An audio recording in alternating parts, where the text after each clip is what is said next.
What's up, guys? Welcome. Really short intro today. At least I think it's a really short intro. And the reason why we've cut it short is because I logged in to queue, and my queues have been taking today about 20 minutes plus. Really disgustingly long queues. I think it's because I'm climbing a little bit more up Legendary. I was almost tempted to go for some quite high prestige levels, because prestige is only around 4 to get on the leaderboard. 4. And I was like, it would be kind of cool to get, you know, like prestige 5 or something, keep up with it. I reckon I do have enough time to eventually, you know, be able to say, oh, I didn't just get Legendary this season, but I was even on the leaderboard for a while. That would be cool, right? But the queue times, that's what really cripples it at Legendary. You might think that the reason the prestige is so low because people don't care so much. I think it's just because there's not the population to support it at all. The queue's got really long. So anyway, I thought I'd queue in while we introed out, but I got an unnaturally fast pop here. What I've been going for, just so that people know, we'll do one PvP match before we get into some of the other stuff and what I just tweeted about, so don't worry about that.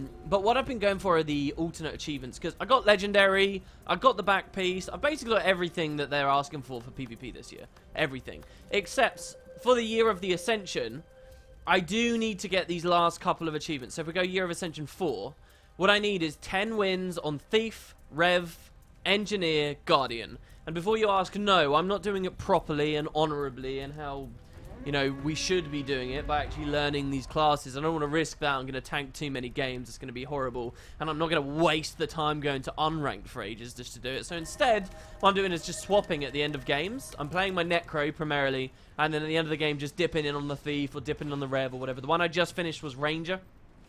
And it's okay for AP as well, as we talked about on last stream. It's good for the pinnacle stuff. But if I get these 4, I'm done with everything. The entirety of the Year of Ascension is complete, and I can go back to working on PvP Conqueror titles.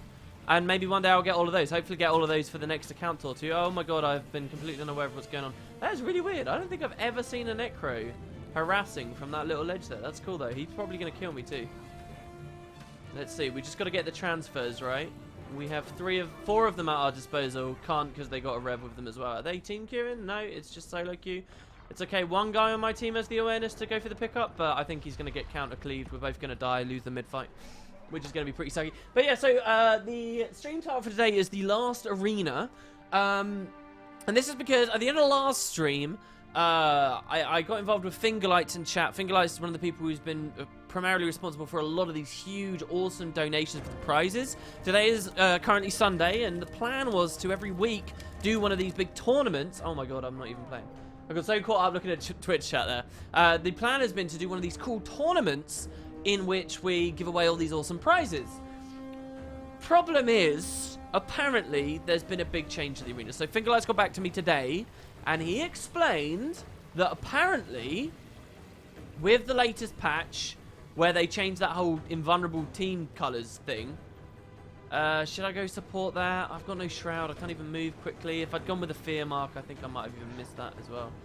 God, this is bad. I'm talking to you guys too much. I need to focus on this. Apparently, they've changed it such you get kicked out a lot quicker now, and ArenaNet, and I'll quote him here, and I think it's an excellent quote he's given. Oh my god, this gameplay's so bad. It's like ArenaNet are being the fun police, and have decided that we can't extend the bounds of the arena or whatever. Did anybody wonder, by the way, what happened to those quotes before Heart of Thorns came out, where they explicitly told us that we were going to be getting a new arena for larger world versus world style matchup stuff? Remember that? They said it might even exist on a different map. Remember that? What happened to the guild team exactly? ArenaNet, I wonder. So, I don't know what to tell you guys. If the arenas are kind of crappy, then that's going to suck. We will do one more Sunday stream, though, tournament. I'm going to try my best here. We're going to cover it with a well for the pickup. Oh my god, I messed up. Oh my god, and I messed the signet up as well. People who are very eagle-eyed might have noticed that this stream started with the title in parentheses. A little tipsy. I've had a couple of drinks as well. This isn't exactly a drunk stream, but if I play badly, you can blame it on that for this one game. Good evening, Holy Dominicus. So we'll see how the arenas go. We'll do the prizes for that. I've already mentioned to Fingerlights, I don't know whether we've got the response yet or not, but I've already mentioned to him that if ArenaNet have kind of killed the arena, that kills a lot of my enthusiasm. If ArenaNet have changed the guild arenas to the point where both Gilded Hollow and Lost Precipice, sorry, if you're a Necro and someone's trying to res you, you should absolutely be using your skill 1, because the siphon will help them pick you up sometimes. if they've done that, it kills a lot of my enthusiasm. There's only so much you can do creatively with the small spaces that we actually have available right now. There's only so much you could... I don't know how I feel about it. It's a lot of stress doing them as well. I felt that last time I was doing it too. So we'll see. Today we will at least do it. Fingerlights did make a game type, even within the restricted boundaries. It's going to be a free-for-all game type, where the goal is to get to the top of... the first one to the top wins the prize, basically. So we will have a full-featured day today. So this is going to be a Diamond Skin Ellie who specialises in a lot of cleanse. And there is only one opportunity for me to hit here to push him out. And it's almost luck, but I have to Condi Burst and chain CC him to push him out of Diamond Skin. And then chain the CCs even further to stop him from healing back over the threshold. And I think I've, generally speaking, failed at that. But I've got a friend with me, so that's okay. Go, push, push, push, push, push. Okay, I'll nuke. Oh, dude. He can move a lot quicker than I can. But yeah, as a moving in gift to myself, when I was buying like so much stuff from Amazon. Oh god, this is gonna be bad. He's gonna. Okay, we got the full cap. He might actually kill me though. This is a pretty hard counter here unless I play just right. What we're doing is waiting for the Earth Overload. Oh, never mind. The 2v1. The best way to deal with this is drop a Well of Corruption during the Earth Overload. And if you can chain this is really good against enemy Necros as well. The Earth Overload will pulse stability on him. The Well of Corruption will pulse transfer stability into fear. Now, this is really good for enemy Necros who use their Shroud Armor, because what you can do as a Reaper yourself is when you drop this well... Reapers have a minor trait that means when you fear an enemy, which you repeatedly do because you're converting their repeated stability into fear. I think this is basically a loss here. I'm surprised he's being so aggressive, actually. What you can actually do is, because you're a Reaper, you turn that that fear into chill, and then you further convert that chill into bleeds. And so people not only are incapacitated for a long period of time using skills that they usually expect to be very sturdy using because of pulse stability. Instead, they're incapacitated that entire duration of time, and they come out with immense stacks of bleeding. That's one of the best ways to break through Diamond Skin Ellies. You wait for the Earth Overload. But I didn't really have much of an opportunity there. I'm going to leave them there on close. I'm actually going to get pushed. People are more aggressive when I'm streaming. I'm telling you right now, people are far more aggressive when I'm streaming. I'm telling you guys right now. Alright, well, whatever. But yeah, I've learned a lot about this Necro, and I have a lot of fun. The hardest counter to this Necro build, by a country mile, are enemy thieves. Thieves can shit on me 100% of the time. Again and again and again. No matter how much Shroud I have. I mean, if I have max Shroud, I'll probably do okay. But if the thief is competent. If I ever beat a thief at this rank, I beat the thief because that thief messed up. Not because I did good. It's because the thief messed up. That is the only reason. Thieves are a very... so, just a bit of advice if you guys play Thief very well. And this is on multiple weapon sets, by the way. I've been shreked by Staff Thieves. Pistol Thieves, no. Pistol Thieves I can probably stand my ground against. But Sword Pistol Thieves, Dagger Pistol Thieves, all varieties of Thieves. We'll just put on this build. Specifically, Pulmonary Impact resulting from interrupts. I just can't play around. I don't have enough.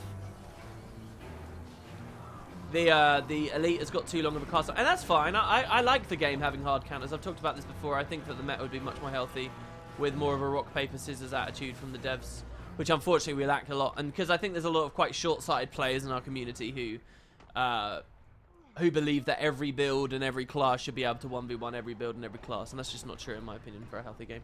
But still, so yeah. This has been a white watch. Alright, Finger Lights in chat. He says, haha, in my mail, I might have gotten a little further annoyed than was 100% necessary. Guild Hall seems to still have a fair amount of space, but under it and towards the sides is completely disabled. And above it, when going to the higher extents, is really weird. Some places seem legal, some places randomly kick you out. I do agree that it kills a lot of the enthusiasm for what seems to be a completely arbitrary reason. Right! I'll do a proper bitch about it in a second if it's annoying. But the fact that it's random as well is even worse. At least before we had defined boundaries. There I went the scenic route. And I'm gonna go for decap and run here because I'm not fancying a 1v3. Very much at all. We'll see who pushes me the full way. It looks like we've got one Necro that's gonna fight us. We might actually be okay against a single Necro. There, I transferred after the dodge roll. He's just going to get healed and cleansed by the early, though. The game's over. Whatever. But yeah, so far PvP's been okay. It really is all I do in Guild Wars now. All I do. I don't know. It actually seems like I might not even have a proper solid group to do the new raid with as well, because I haven't been playing with those guys at all. So I don't really know what's going to happen on Tuesday. This has sort of been my forte. To be honest with you guys, I'm very much looking forward to getting to play some other games at the moment. Very much looking forward to. But here we go. Let's check out the arena, shall we? I kind of want to sort out my inventory on some of these characters, though. Oh, I also bought some mini llamas, because I figured now that I've got my legendary backpack, it doesn't... all the currencies and stuff that they've got, like the shards of glory and all that bollocks, I don't need any of it, right? Some of it was just so poorly balanced by the developers. I just don't understand what they were going for with it.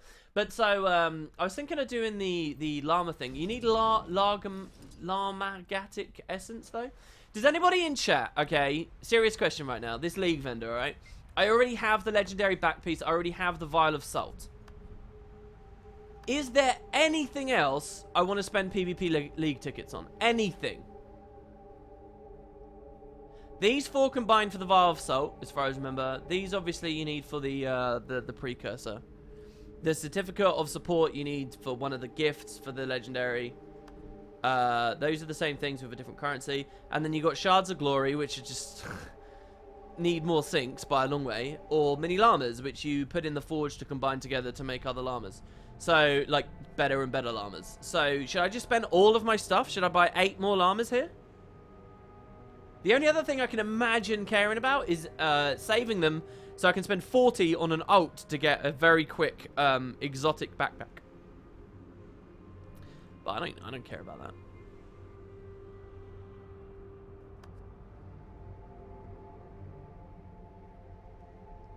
Not right now, but probably in the future, says Nocta. Llamas are useless anyway, so why not wait? Well, because... Wait for what? I mean, these are the rewards for this year, right? The next season, Season 4, that's the last one of the year. They're not likely to change the reward structures and stuff here.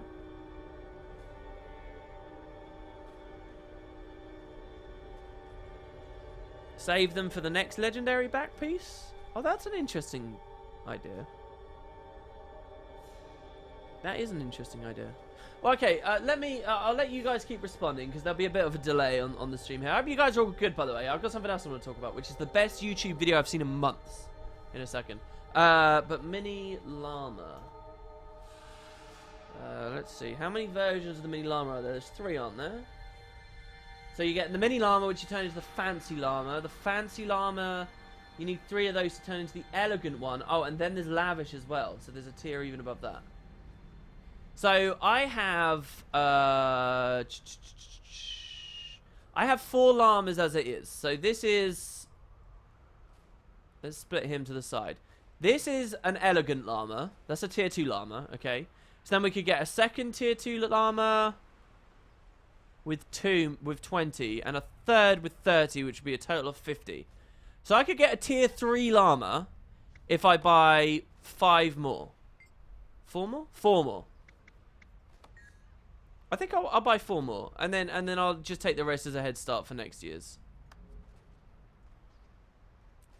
So we'll go 1, 2, 3, 4. So that's 8 total. Did I get my maths right there? So it should be 3 is 1, 3 is 1. Oh, I need another one. I guess I messed that up a little. So that's 1, that's 2, that's 3, and then all of the results of those will combine into the other one. Alright, there we go. Okay, so then it just wants an essence of llamatic elegance.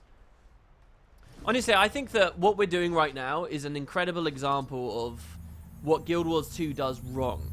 And how Guild Wars 2 has sincerely and for years across the breadth of its game and its various modes struggled with meaningfully implementing reward structures. The fact that there is a random ass, obnoxious, stupid item on a random vendor list at an NPC next to the Mystic Forge relating to some kind of obscure PvP reward concept that is really a legacy idea these days. It's a great example of where things have gone wrong and where they haven't, you know, been able to come out the gate with the foresight of what they really want to do. And I don't blame them heavily for that. I mean, Christ, MMOs are really difficult things. You can never know exactly where you're going. It doesn't surprise me that we're where we are. Hold on, this isn't... I thought you bought it from Miani. Lamatic Elegance? I pretty much, as far as Miani is concerned, I pretty much hate everything about Miani. And I have since launch as well, to be fair. Mystic Crystals and Philosopher's Stones and the Siege Master's Guides and the Bloodstone Shards and the Eldritch Scrolls. I think all of these should be implemented completely differently. But hey, that's just me. I think there could be much more valuable and meaningful content-based areas that you could provide rewards like this. Oh, it's the Laurel vendor. Alright, it's Laurels. There you go. I mean, it's an arbitrary vendor that we've been going to. I think there is a Laurel vendor here in the Heart of the Mists, correct?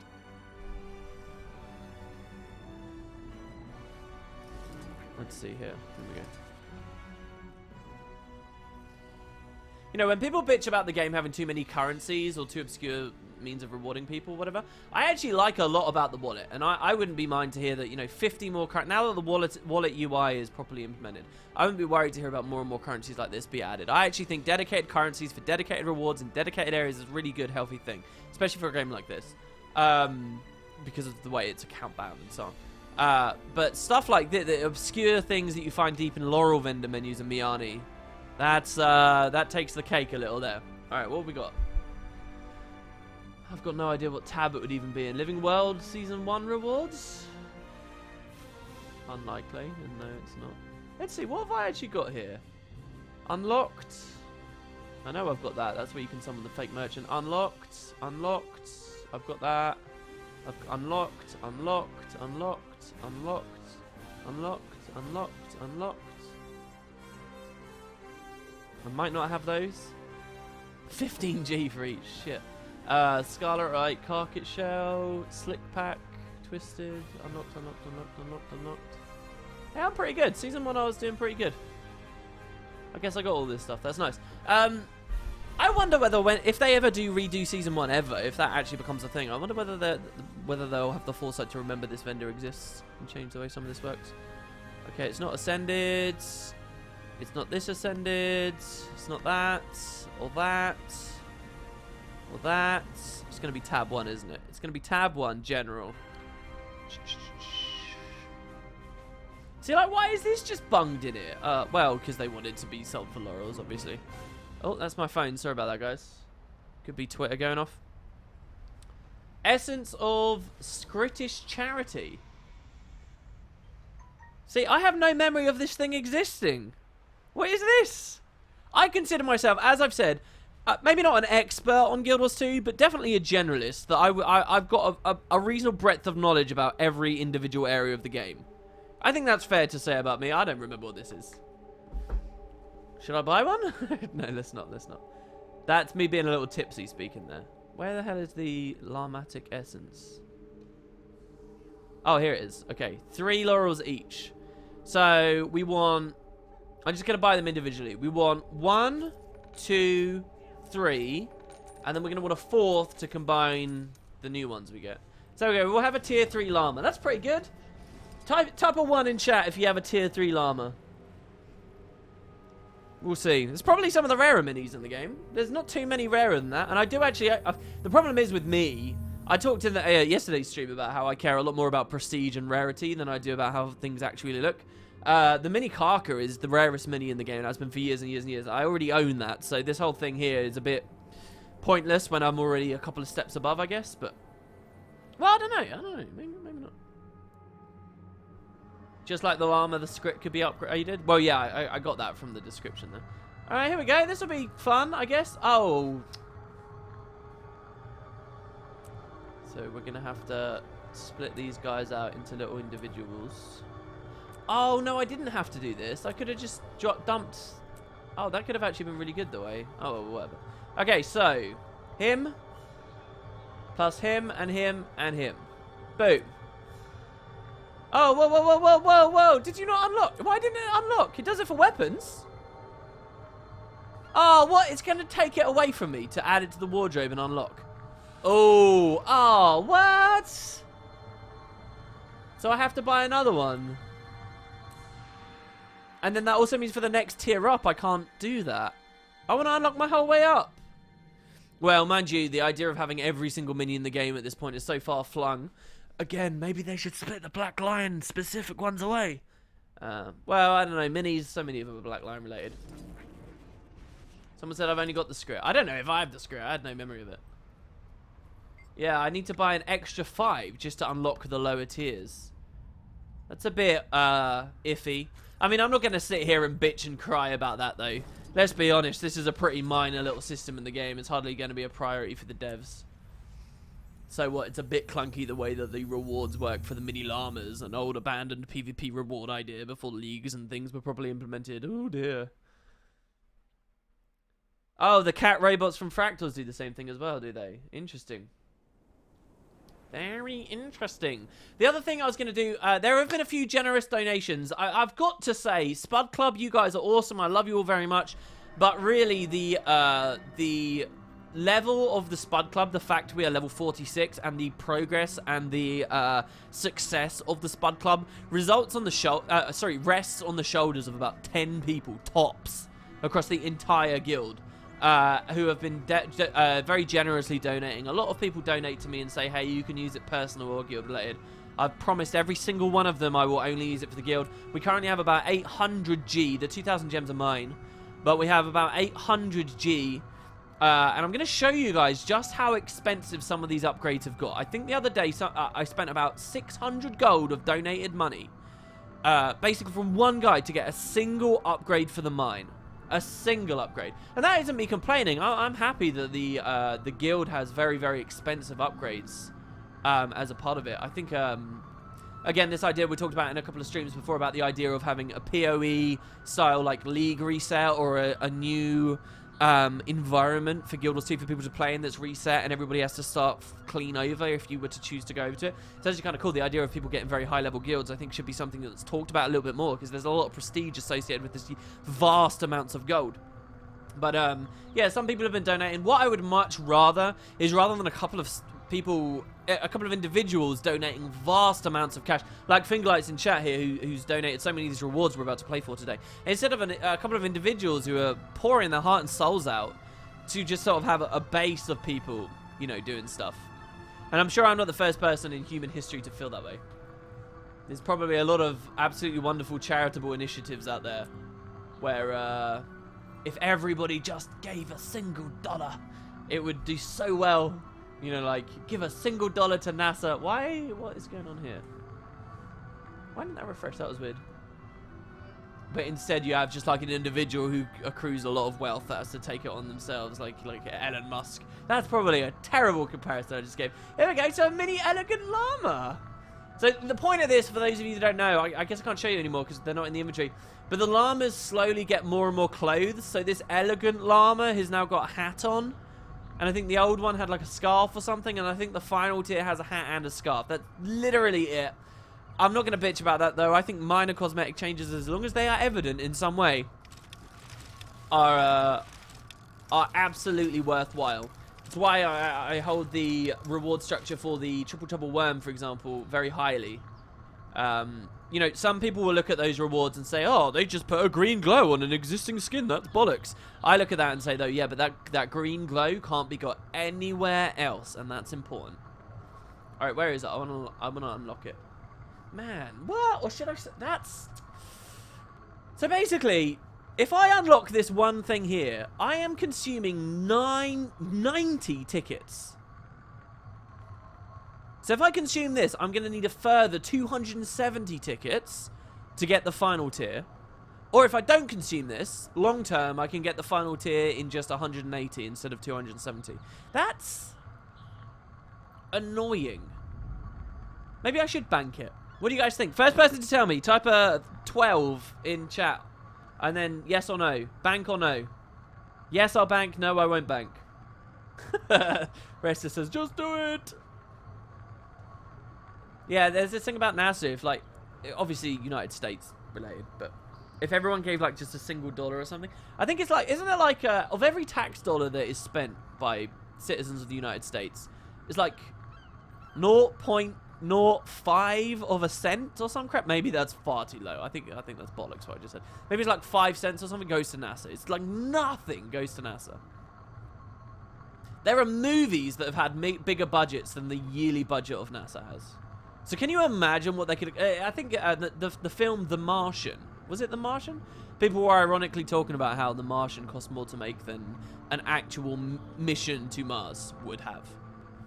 This is the thing, like, people don't want to spend tax funds and things flippantly on places where there is no industry. You know, you want to look at some of the most incredible things that mankind does. Look at where the money is. Look at some of these factories that exist, or some of these manufacturing plants of various things, just because there's a bit of money in it. Oh my god. Human ingenuity and capability is astounding. One of the best series you can ever watch is How It's Made. How It's Made is awesome. Alright, let's see. First person to get was Fingerlights, who said 12 yes. Oh god, I don't feel good about it, but fine. There we go. We unlocked the mini elegant llama. Great stuff.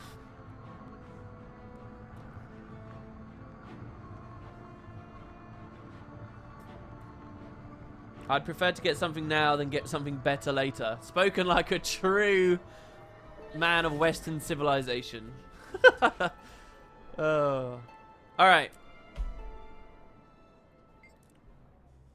Let's check out the guild. Let's make our big guild upgrade. I'll show you guys how expensive this is.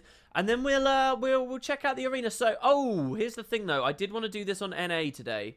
Because last week was EU, wasn't it? Or the week before. Last week I was moving. But the week before it was EU, correct? So, I'm almost 100% positive it was EU. So, we will do NA this week. It was a 50-50 split on straw poll before. Like, astoundingly weird, the balance of EU people who watch the stream versus NA. Very, very odd. But before we do that, let's check out our mine. And I'll just show you guys what kind of funds go into this here. So, I had someone send me a couple of mails saying, look, basically, they're quitting the game. They're not that interested in it anymore, but they've got all this money, and I had a mail of 500 gold straight up, and then another mail of about 400 gold afterwards, or maybe it was 350 gold or something like that. Just an awful lot of money. A lot of those funds have already gone into a different upgrade, and then somebody else donated something as well. I wish I could tell. I'm pretty sure actually I still have the mails here. Hold on.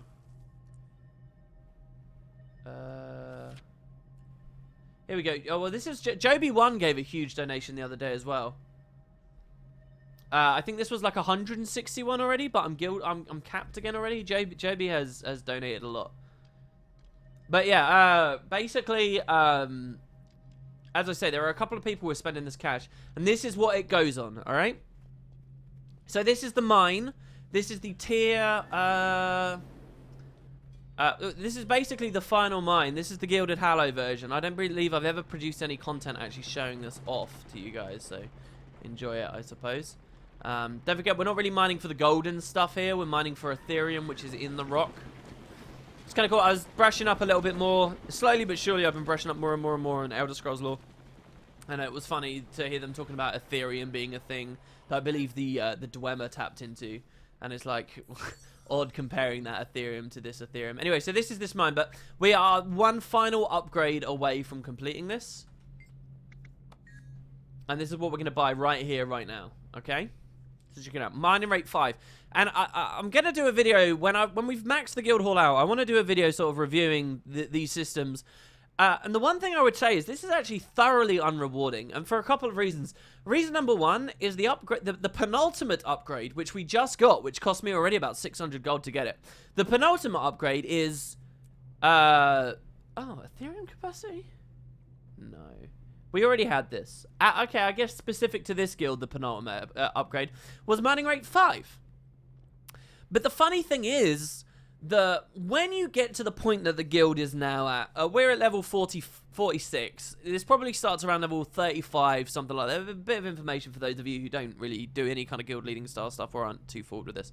In the early days when you build your guild, a lot of the upgrades don't cost too much money. They're very manageable, small bite-sized packets. And that's all fine. That's all well and good.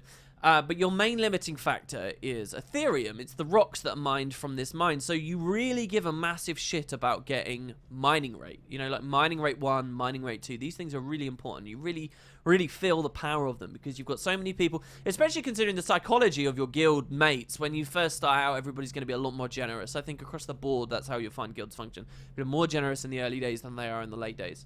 And then money goes further because a little bit of money will get a lot of upgrades. You care a lot about the Ethereum. But here's what happens. As you level the guild in general up, as not just the mine upgrades, but everything else, as all these upgrades start rolling in, each individual tier and thing costs more and more and more. And that's fine. I understand why that exists as a mechanic. And I don't take issue specifically with how much things end up costing. What I take issue with is because things start costing more, Ethereum stops being the problem. When you get like mining rate 3 or 4, when you're around there, mining rate you don't care about anymore. By the time your collective group of friends, or I can only say this with my experience of this one guild, obviously it's going to vary a lot guild to guild to guild, but by the time your collective group of friends, and especially smaller groups, we're basically as big as we can be. We're getting stuff as fast as we can. We've got a lot of incredibly generous people in this guild, far more so than I'd anticipate most guilds out there. So we're already like pushing the bracket of not falling into this trap, but we fall into it anyway, that the mining rate doesn't matter anymore. What matters is people being able to get money and being able to get these donations in and be able to, you know, convince people that this is going to a good cause. And it's the actual things people need to deposit that becomes the gate. And what I'm trying to tell you guys is mining rate, since mining rate 4, definitely, mining rate I have not given 2 shits about. The other thing as well, the other big gate that we hit is favor, right? Where people maybe aren't doing enough guild missions. I mean, shit, I'm the basic, I'm the one of the only guys that can trigger a lot of these missions and stuff, and I'm terrible in that regard as a leader to actually organize people. The Spud Club doesn't have a designated time every week that we all do the missions. This is people who take it upon their own shoulders to do it, and with little opportunity to communicate that to everyone else, because I'm such a hard bastard to get in contact with. So, I don't care about mining rate, and yet, most of the money for the entire mine, and at the very end, is for mining rate. This does nothing for me, mining rate 6. Does nothing for me, except levels the guild a little bit more, and gives me the satisfaction and happiness that I've accomplished. If anything, I'm almost a little regretful to get this mining rate 6, because I'm going to feel even worse now when we cap out 25,000, again, Ethereum, in just a matter of days, and once again we haven't accrued the funds to meaningfully spend it in a lot of other places. I'm gonna like when you max out your store, all you can think is, oh shit, I need to spend that as quickly as possible because we're wasting time. If I'm not spending that, that's a cap. The mine's doing nothing right now. You feel like you're stalling, and it's not fair to everyone. And I'm just gonna get to the point where we're stalling again, even quicker now. So what's my point about this? I think this is flawed in that the mining rates should all have been stacked as the earlier upgrades you get.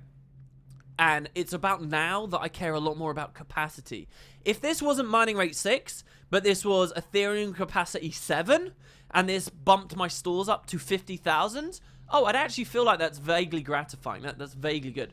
The amount of guilds that actually appreciate mining rate 6, I doubt. Honestly, knowing the population of Guild Wars 2, knowing the success of Heart of Thorns, knowing the number of large guilds that exist, or guilds that have incredibly wealthy players, okay, having a general baseline, I can honestly state I do not believe there is a guild in existence that has truly appreciated mining rate 6. There is no guild out there that earns so much cash that by the time they're spending all this money on these super expensive upgrades, that they feel like the primary gate is still the rate that they get Ethereum. I would stake an awful lot of gold on that. Someone might counter me in Twitch chat right now, but I would hazard they're just trolling. I cannot, I mean, to seriously comprehend a guild that cares about this upgrade, I can't do it. So, I mean, it's a minor point. It's a lot of talk on a minor point in the end. But I think it's some worthy discussion. The funny thing about this is maybe it's not worthy discussion. Let's go back on what I just said there. Maybe it's not worthy discussion because at the end of the day, ArenaNet have implemented the guilds like this now. Now, what am I asking them to do? Reshuffle this? I mean, ideally they would. But they'd probably be too petrified to change stuff like this. Because, you know, people would complain. Or something, I don't know. Maybe later there'll be more tiers lower down. I don't know what to tell you. Alright, so let's put some weight behind this, shall we? Let's see how much this costs. Let's do it. Now, some kind members of the Spud Club have already spent some cash here, but we'll factor it in just so that everyone knows. Crystalline is one of those words that I always spell terribly because I don't realize it's double L. So the crystalline dust, we're not too bad at the moment. I mean, 16 gold. One thing I would say just to anchor everyone as we go into this here, do try to remember that all these prices you're about to see, don't consider them as an individual. ArenaNet have never asked an individual to build up a guild hall, alright? What you should really do is take this value we're about to get and divide it by like 500, which is the max guild side, or you know, let's not give the benefit of the doubt. Let's accept the fact that there's a lot of guilds that aren't at max cap. Divide it by like 100, okay? So when we say that this is 16 gold, really, we divide that by 100. They're asking for like 16 silver from players, really. Alright? But we'll see. Thermocatalytic reagent, 500 of those. I don't think we should really count that. Silverway shovels? You can't actually buy those, can they? Aren't they account bound? Yeah, they're account bound, so they're kind of hard to value as well. Let's do the Elder Wood now. So we're going to see a bit of a spike here. So they're asking for 800 Elder Wood. So we need to buy 250, which is 20 gold. 40 gold for 500. 60 gold for 750. And I'll buy another, because these will be useful for elsewhere. So 80 gold, basically. Well, not quite 80 gold. Somewhere around 70 gold, I think. These are rough estimations. So that's 70 gold plus the... What was it for the dust? 20, was it already? I've already lost track. But we're hovering around 100-ish right now, yeah? Okay. Then we'll go mithril ingots.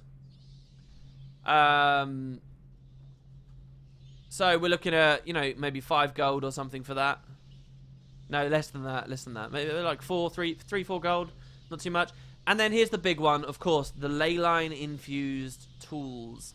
And this should really be eye-opening for some of you casual players. Leyline, I just typed.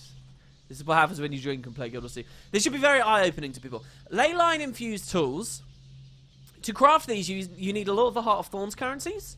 And so you might expect that when ArenaNet did that big balance patch that added all these currencies in so much more availably, just their second take on the expansion or whatever, you might have expected the leyline infused tools to have dropped in price magnificently because so many more of their components are so much easier to get now. Yet they haven't. And the reason they haven't is because not only are these a lot of Heart of Thorns based ingredients, but more specifically, they are time gated. These take charged quartz. You can only charge 1 quartz per day. And because of that time gate, this is why they continue to retain value. This is why a lot of stuff at the high end, a lot of the ascended crafting materials still take a lot. So I'm not being funny. When you log in to do just your daily, remember to charge some quartz. Because, I mean, the proof is in the pudding here. Leyline infused tools. They're asking for 200 of these. That alone is 821 gold. More than my account can even afford after, like, individuals have shouldered most of this money. This is a disgusting amount of cash. And just for a bit of perspective here as well, this was 150. And there's a lot even earlier on as well. So, like, this bottom rung down here, a lot of cash on what, may I remind you, is basically a meaningless upgrade. This is where the guild system falls apart a little bit. I think people who get this far in, you know, they're not crying too hard about it because they're sort of used to the systems at this point. Wait, hold on, what? Buying 66 only costs 200? What did I mess up there? Oh, yeah, no. Now I'm messing up. My maths is wrong now. So what I actually need is 186, which we can't afford either. By 10 gold. Crap. I'll tell you what, I'll just convert some gems.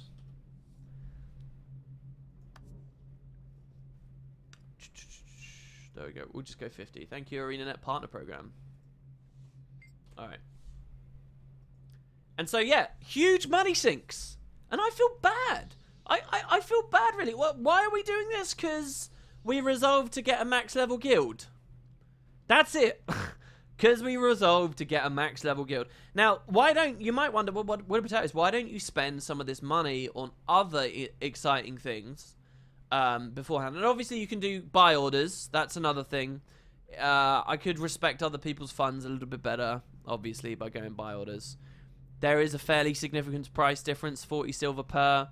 So you'd probably save a fair amount of cash. I'm not going to do that. Shoot me. That's not what I've done the whole way through. Which is pretty bad. I'm basically the worst cut. Don't look at me for TP advice, seriously. I am the reason people can make profit flipping things. I really am. And by being a part of this guild and donating to this guild, you're accepting that fact.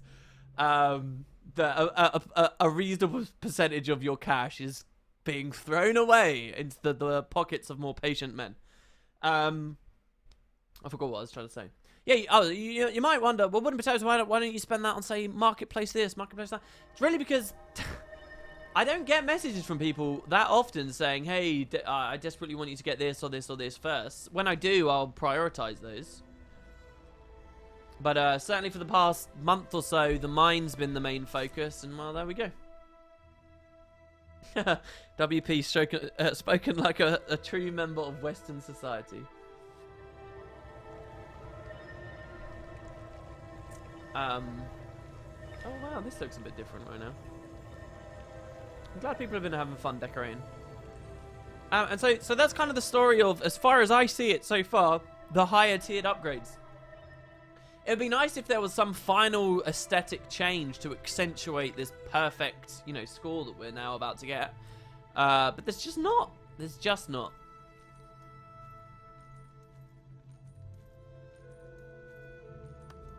It's kind of just so long and thanks for all the money. And there you go. That's the mine complete. We didn't even level up from that. That feels pretty awful. Wait, hold on. Oh, we're starting to get a reasonable amount of favor. That's not bad. You guys are awesome. And that's it. That's the mine complete. I wonder whether Wrecker says anything differently to us.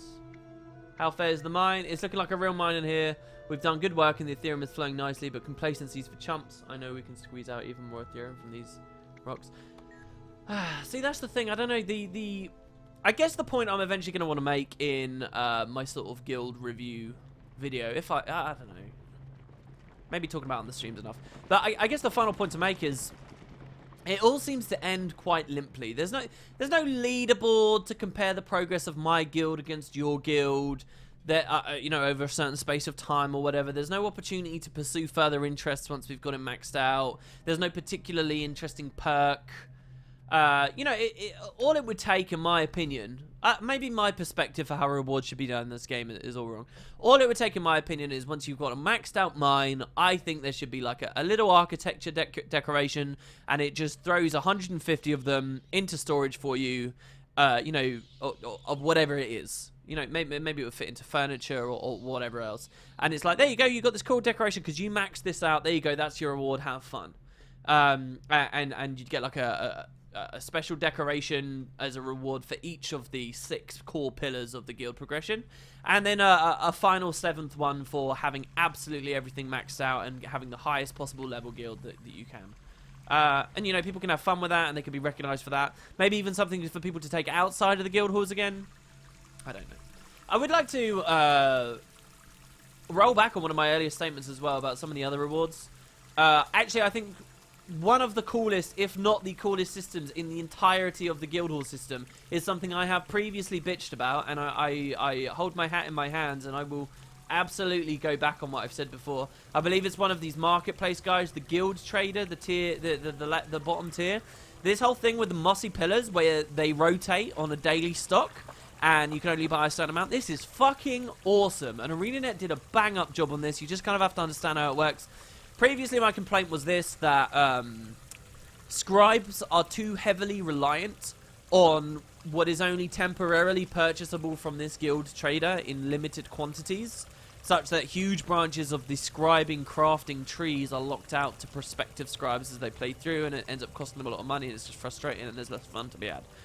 And while I think there's value in those statements, when you actually realize it, these rotate like every other day. They're still very accessible. And what it does specifically is it introduces this communal idea of purchasing stuff. Number one, guild commendations. For long-term, very active players, these do not have enough worthwhile syncs, yet this is a sweet sync. Every single day, people, as long as if decoration was shored up in other areas, this is a worthwhile thing to buy. I can only buy 3 mossy pillars a day. I can only spend 3 a day. But if we want a lot for the guild, what this does is when I hit this, I can honestly say, as a leader, to my guildies right now, hey guys, can you please come to the marketplace in the guild hall and buy some mossy pillars. And you bypass that 3 a day thing by having everyone do it. Oh, it said I'm not in a guild because I'm appearing offline right now. You can bypass that. That's a lot of fun, having everybody kind of work towards it and get lots of mossy pillars in as possible because lots of people were interested. This is a cool system. I like this a lot. I think this works really well. It's exactly what the guild should encourage more of. And it makes it feel cool now when I go off and craft mossy pillars. You know?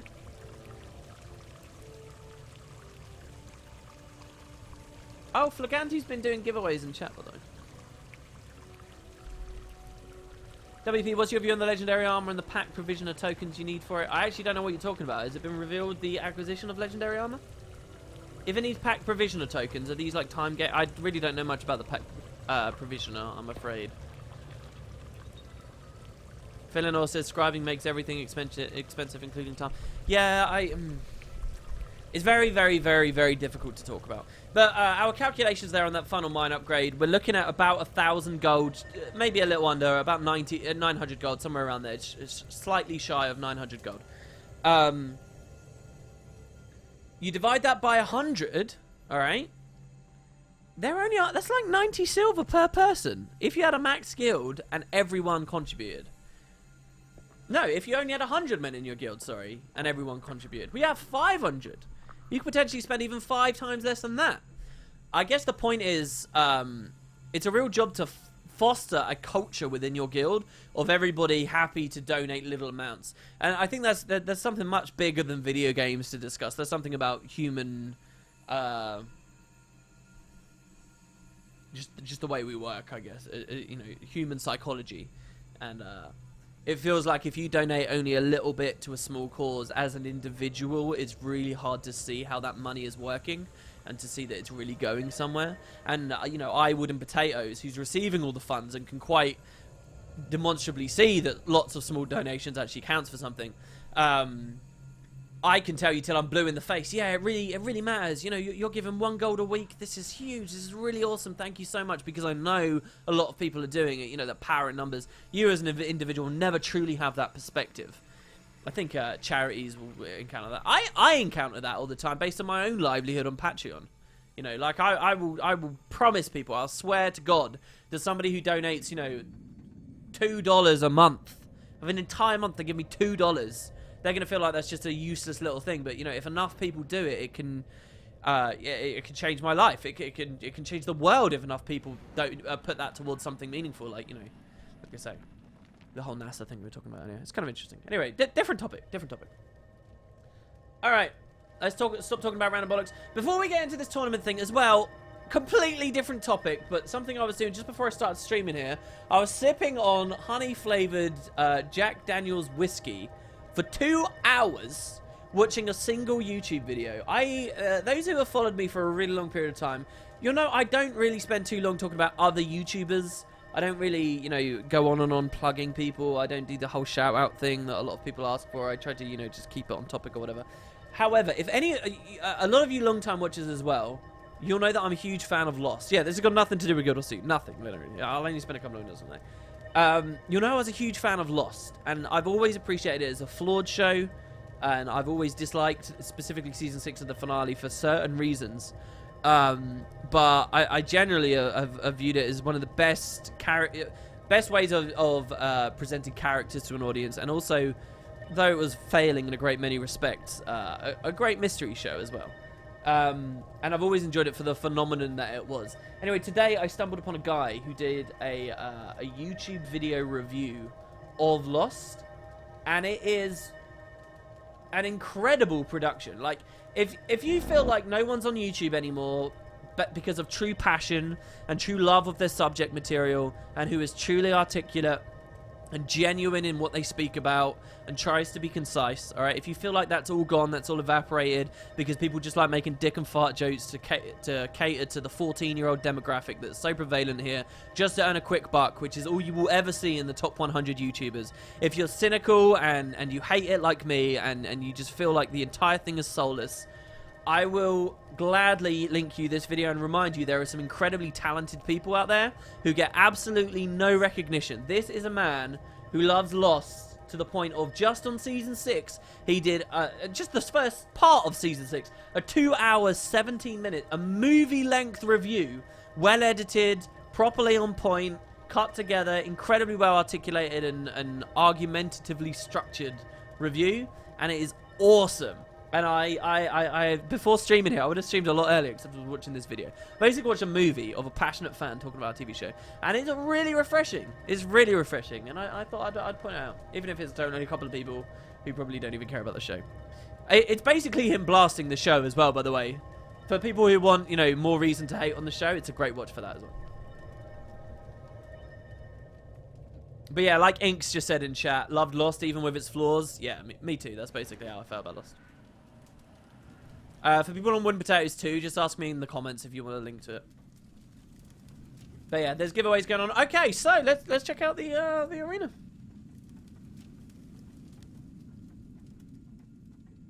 Oh, that video I just linked as well. It is sort of related in some ways to Guild Wars 2 because I do find it very interesting. You can qualify Lost as a serial mystery show in that a lot of its joy and a lot of its a lot of the reason it thrived was because it built up mysteries and it built up the idea of payoff on these mysteries, and rather than it entirely being about people didn't just enjoy the characters, they wanted to see where the characters would end up. People didn't just enjoy the show because they wanted to see their loved characters get out of deadly situations or whatever and get out okay. They didn't just watch it for that, and especially in the later seasons they didn't. But people watched it because of the mystery. And honestly, I can't watch something like that being as invested in Guild Wars as I am and not draw the parallels, because in a lot of ways Guild Wars 2 is very similar. It has that same sort of mix, right? Where people who currently enjoy the Guild Wars lore, alright, there is definitely a mix within these people, and maybe it's a bit presumptuous of me to say this about them, but we don't just follow the Guild Wars story because we care about the characters. The characters in Guild Wars really aren't that strong. As much as the writers will go on interviews and stuff sometimes and talk about how heartfelt it was when Timy's golem blew up and all this nonsense. The characters aren't written that strong and they're not delivered that well, and it's because there's a lot of limitations when you're just a part of a large MMO like this, and obviously a budget can and manpower can only stretch so far. But a lot of us watch it because there is a mix in there of mystery and payoff on story threads. And so a lot of the sourness that gets directed at Lost, or got directed at Lost in its heyday, as it failed to live up to a lot of the story threads it's set up and the mysteries it's set, you can see it's the same psychology and the same audience reaction, exactly down to a T, that we see in the Guild Wars community. It is very, very interesting. So, I mean, if you're a fan of both, I think a video like that's really cool to look at. Completely different. Sekiso said, ever played Pillars of Eternity? No, but I kind of wanted to, especially after playing Divinity Original Sin. Alright, so yeah, this week's arena. Join my squad, guys. I have a ping of 130. Because I've just moved house, I really have no idea what that means. I have no idea what that means. Oh, I missed some overlays, didn't I? I'm a horrible human being. Let's see what we had here. There's probably a bunch of people following, yeah. Thank you very much to... Wait, no, I didn't see who... What were the overlays? Maybe I missed them? Thank you to whoever those overlays were. Alright, map's closing in 10 seconds. Yeah, we have the roulette to roll of getting a good map and blah, blah, blah, blah, blah. I'm pretty sure I'm on EU right now.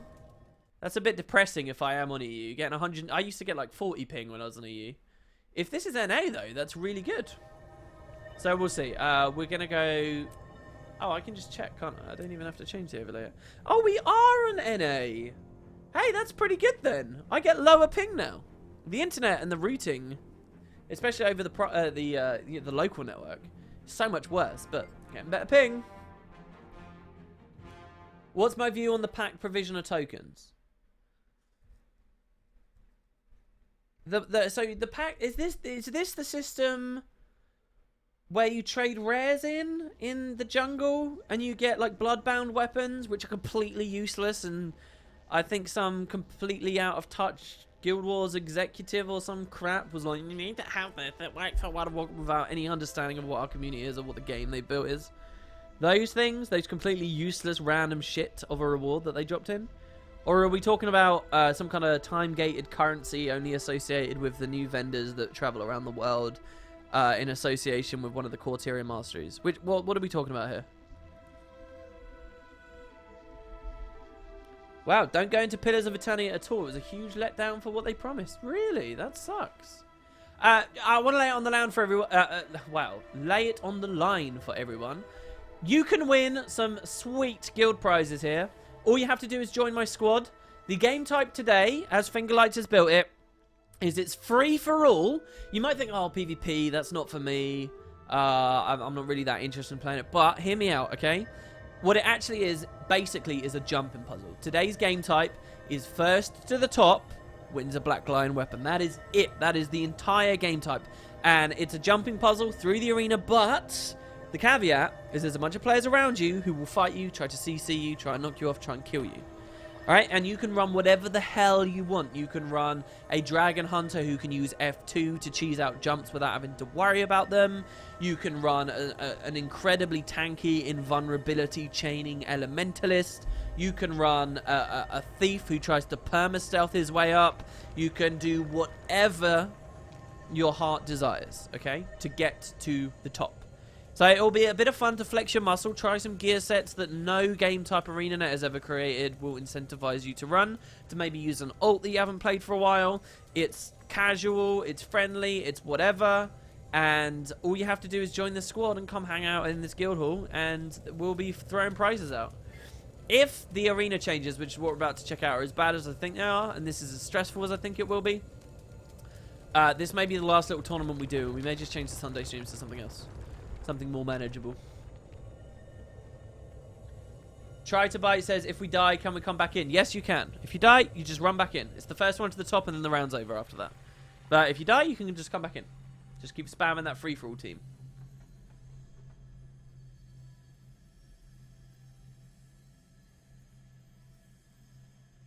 WP, I don't think that Pillars comment is a fair opinion on the game. I'm not sure what they promised, as I didn't follow on Kickstarter, but I've loved every second of it. Interesting. Because the whole Kickstarter, wasn't it supposed to be like the second coming of these kind of isometric Western RPGs that have fallen out of prevalence? You know, rekindle the Baldur's Gate days kind of thing. Is this what we're talking about? Alright, and on the Provisioners tokens, you buy these Bloodbound weapons with Provisioner tokens, and you will need to use them to buy a gift, the Legendary. Each gift is 50 tokens, and you need 6 total, so a grand total of 300 Provisional tokens. Okay, and the tokens come from what? Transferring rares, right? 300 rares? I think it's nice stimulant for the economy. I mean, I haven't done it myself. Early impressions are that it's okay. You have to understand, with me, I'm not deterred by difficulty. I'm not saying that to be big-headed and act arrogant or be on a pedestal or whatever. It's just, I've explained this before. When it comes to online games where you can show off what you've earned to other people, I find that just in my brain there's always a self-balancing act where the harder something is to get, the rarer it is, and the more rewarded and cool I feel when I get it, such that it always feels worth it. And it's kind of like this nice little thing. And I say that with all utmost sincerity and being completely genuine. It's very hard for me to get put off of a reward system because it's too hard. Because the harder it is, the less people have it, the cooler you are for having it. And it just... So yeah, I mean, if this is really hard to get, then I don't really care. That's not going to jade my opinion. However, if there's something frustrating about it, for whatever... I can't imagine what would be frustrating, though. What would be frustrating? I mean, there is a limit, obviously. If this was like, oh, you can only get 1 provisional token a day, so it's going to take you 300 days to get the legendary armor or something. 300 days, if you're asking a player to do that much for like a year's worth of login rewards. See, I don't know. Am I a douchebag? I kind of like... Isn't that cool? Can you imagine? It's some reward for someone who's shown their dedication of 300 days worth of effort. I guess the problem with that, and there is a very real problem with that, the problem with that is that is just one component in the crafting of the entire set of legendary armor, and it is massively blown out of proportion compared to the rest. That's why I've always stood up against like the Gift of Fortune. The Gift of Fortune has never been a problem because it's hard. The Gift of Fortune or the Precursor has never been a problem because it costs a lot of gold. These things have been problems because they are disproportionately costly compared to the rest of the crafting process for your legendary weapon. The Gift of Mastery is, or like the Gift of Battle, okay? The Gift of Battle is a big problem because it's so easy and it takes so little effort compared to, you know, some of these other things. Doesn't matter if it's hard, but it should all be equally hard. This isn't just wasting time here, guys, by the way. We're letting everybody filter into the squad. Everybody give a chance to come in and play. You know, we got a couple of 100 people watching it, but only a few interested in playing. What is this? People just keeping an eye on the game, yet it's currently uninstalled? Alright, so Finglight says he wants to show us what he's talking about with the arena bounds. I noticed we don't have a locking system here. But that should be okay. We can just trust everybody's got the free-for-all team. So let's head into the arena. Now, the way that this used to function was you had a lot of leeway. You guys have seen the previous streams. You've seen the other content we've done on this. You got a lot of leeway. The whole reason we moved the guild hall was so that we could get more space. It still strikes me that this has got a lot more space, which is good. So it wasn't a complete waste of a move. But apparently now, according to Fingerlights, things are a little different. Also, do take note of the arena here. This is the little jumping puzzle place, first to the top. This is going to be cool. I like this.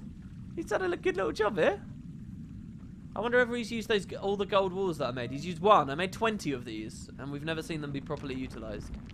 I want to see people build a palace. Alright, where is he? He says you got to pass the barrier. Can we jump over it, or do I have to actually disable it?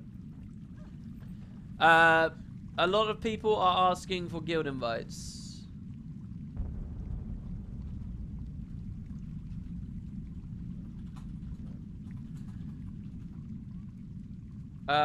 Yes, you can have a guild invite. There we go. Alright, let's keep climbing. Oh, nice little deal with the topiary here.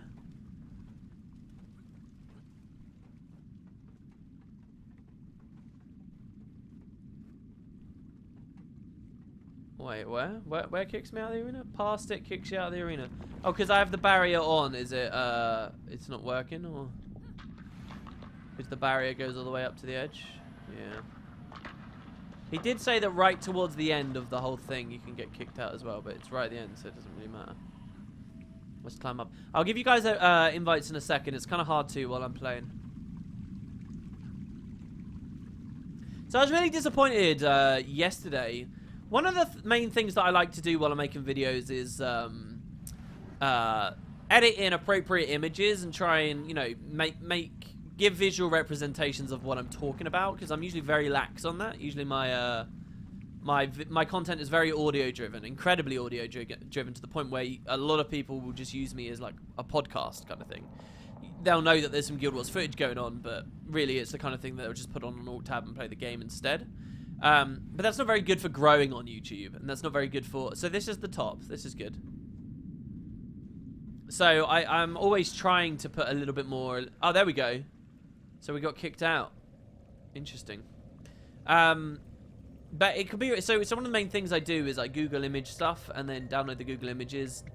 And I have it set up so it directly goes into a file which is already in... a folder, sorry, which is already integrated and accessible from within my editing software. So there's no, like, import process. I just go to Google, find it, and download, blah, blah, blah, blah, blah. But it's a bit annoying, and I've been wanting to find some software where basically all you have to do is type into a search field, and it will automatically download potentially usable images for the editing software. It'd be so useful, so badass, really, really cool. And unfortunately, oh, there's a train going by. I thought I found something that was super badass, and I was really expecting it to be amazing, but it didn't work yesterday, so... been a bit disappointed about that. Yo, WP, I'm watching this while in bed. You've just trumped me watching Family Guy. Oof, I don't. Which season of Family Guy though? I mean, if we're talking about the newer seasons, I totally fell out of touch with that show. I fell out of touch of American Dad as well, which I always considered far superior. Oh, the snobbery. Okay, so if we try and go under, we had a floor down here before. Oh, we could still have a floor here. All right, so it's not awful. Am I still free to play right now? Oh, maybe the basement doesn't count because it'd be weird for them to have people fall and then teleport them back up. Sort of. Okay. I wonder whether they treat the Lost Precipice the same. Because that'd be handy in the Lost Precipice. It's a bit annoying when you land in the water down there. Not going to lie, WP, I almost always put your videos on an alt tab. I don't mind if people do that, unless it's a lore video where I really need to focus or it's a video on content patch. Well, at least you do it with a video on a content patch because there's related, like, new stuff to see. But yeah, no, I don't mind people doing that. The problem is that you can't grow or be successful by only catering to your existing audience, right? And that's fine. People stay, they watch the whole video, YouTube tracks the audience retention like that. That's all perfectly healthy and fine for me. But if all you're doing is producing content where it's just sort of boring people the first time they find you to the point where they don't really know why they're wasting their time watching it, I feel like that's probably not a healthy way to conduct the business. Do you know what I mean? So I kind of want to keep getting better at that. But the point is, I want to get better at it efficiently. I'm not going to spend hours and hours pissing about so I can only do one video every 2 weeks, like, you know, some hyper inefficient guy just for a single throwaway video. It's just not worth it. It's not. So you got to find very efficient ways to do it. And I thought I'd stumbled on it. There's this thing called the Google Image Downloader, or GID for short. And I thought I'd struck gold, but then it just didn't work. And I was like, oh, we got kicked out there. Well, this is fine for the game type. All right, so there's 3 people on the squad who can't get in. Honestly, guys, 120 seconds and we will kick this off, okay? So 120 seconds, and it's time to earn some prizes. So the way this is going to work is I'm going to wait at the top of the jumping... Should I wait at the top of the jump? No, I'll probably play Invulnerable Team and just watch as you guys climb up, and I'll ascend with you. And the first one to the top wins. Get your builds ready. So let's talk about some of the potential ideas. Tanky ass guard. Again, Dragon Hunters I think is great because not only can they be very tanky, not only have they got a lot of strong mitigation, they've got cleanse for the condies. They can even give themselves a significant amount of swiftness, retreat, and, you know, popping a staff just right. But also they, well, I guess that's basically it. Also, they can jump the gaps on the F2. So I think that's pretty good. I think a really cheeky thief can probably sneak their way through quite a lot, but they do have the squishiness to counter that. But I really don't think you're going to find many players here looking to counter that.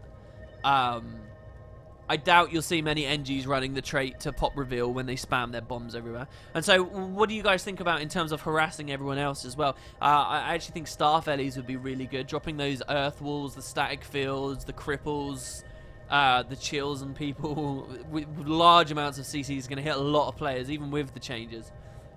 Could be pretty cool in the middle of jumps. Who else could be? Again, Guardian would be quite nice. Again, the staff doesn't just give them swiftness, but then you get the line of warding as well. You can run a hammer, even drop a ring of warding. It's not like the longbow's going to be... Well, longbow's got a bit of knockback on it. I wonder what the real MVP is. Another great idea, by the way, is Rev. Because what you could actually do with a Rev is... Maybe it's like Sword 3. You could Sword 3 you out. Maybe Mesmer's got some use because it can do a little bit of the stealthing, but it can also port. So in case it does accidentally fall. It just depends how aggressive everyone's going to be. I think what you'll find early on is we're going to see a lot of people just trying to rush up as fast as they can, not being aggressive enough. But we're definitely going to have like a kind of breakout idea, where someone's going to break out and they're going to get through. And a lot of these platforms that Fingerlights has set up here seem quite thin. So, you know, a Staff Ellie you can cast on the underside of that platform. And CZ the shit out of anyone moving up there. And it gets quite intricate with the little jumps towards the end as well. So, yeah, this should be interesting.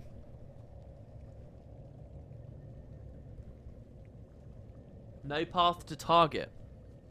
Well, no, Sword 3 would work. It doesn't get interrupted by no path to target. It gets interrupted by stealth. But, you know, if you use that on a Mesmer, and then that Mesmer ports from mids back to close, there can be no valid path. It can be well out of the range of any other skill in existence, but the Rev will go through the portal with the Mesmer. It will TP through there. In fact, one of the coolest plays that can be made since Heart of Thorns came out is a Mesmer who, say, has a portal on close and is fighting furiously in mid, is about to die, and a Rev uses skill 3 on him. The Mesmer can actively port back to close, take the Rev through the portal with them. Well, okay, this isn't a great play because what I'm describing here would lead to a nuke. But take the Rev through with them, and then after the skill's finished executing from the Revenant, the Mesmer could just go back through the portal, and they've just eliminated an enemy from the team fight. You've literally just transported someone away. There's probably some even more interesting applications for that in World vs. World. Necromancers who spectral walk, jump off of cliffs while Revenants are executing a sword 3 on them, and then blink back up and the Revenant falls down and dies. There have been a couple of cool videos of that.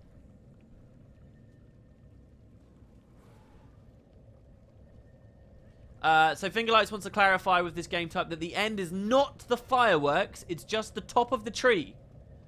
When you get to the top of the tree, it will kick you out of combat mode. So the end is the top of the tree, guys, not the fireworks. Alright, and please, free for all team, none of the other teams. I will count you down. Is everyone ready for round 1? I'll type it in game.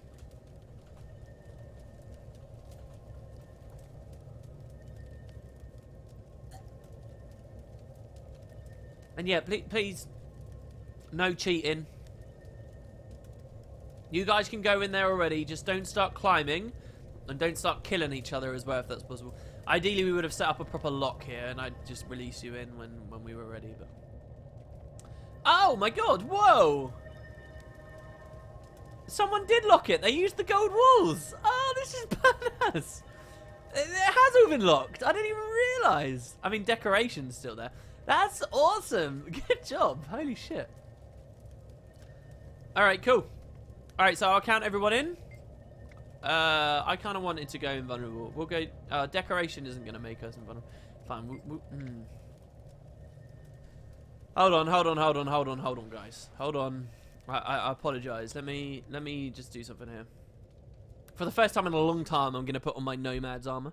One of the things I wanted to do at launch of Heart of Thorns was do a Tank Tempest update for that res build I used to use in World vs. World. I never did in the end. Tempest just... Ugh. Enough complaints.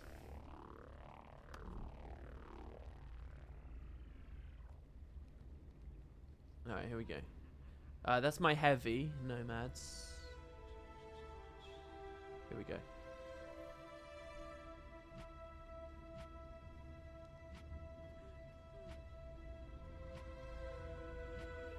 And this is just so that I can climb with you guys to a good enough extent to spectate with you. That's why we're doing this. So this is going to be pure Nomads gear, those out of the loop. Nomads is one of the most defensive stat sets in the game. It's only rivaled by Minstrels. Minstrels being a 4-stat pure defensive combo, Nomads being 3 stats. Nomads having a slightly better stat distribution, and so is sort of my preferred. But yeah, both incredibly strong gear sets when used correctly. What I'm probably going to run, actually... in my offhand is a focus, a Nomad's focus. There we go. Because the focus will give me a hard invuln and a cleanse, among other things, of course. Nomad stuff being named after Ventari, well accepted pacifists in the franchise. There we go. We missed the shoulders. All right, good.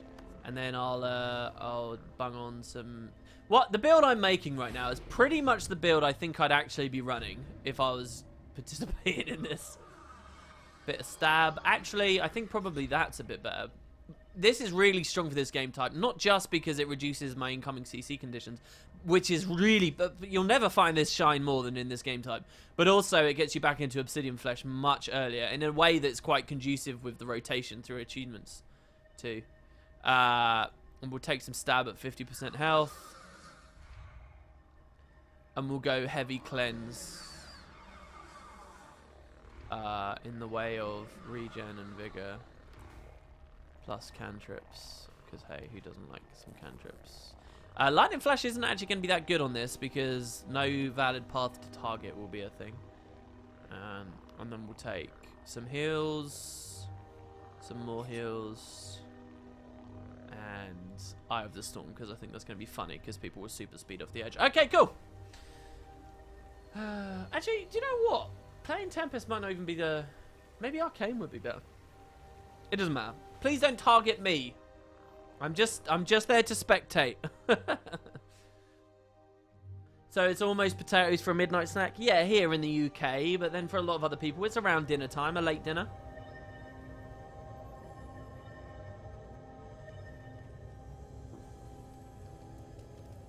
What's with this last thing in the title, not asking WP because video isn't loading?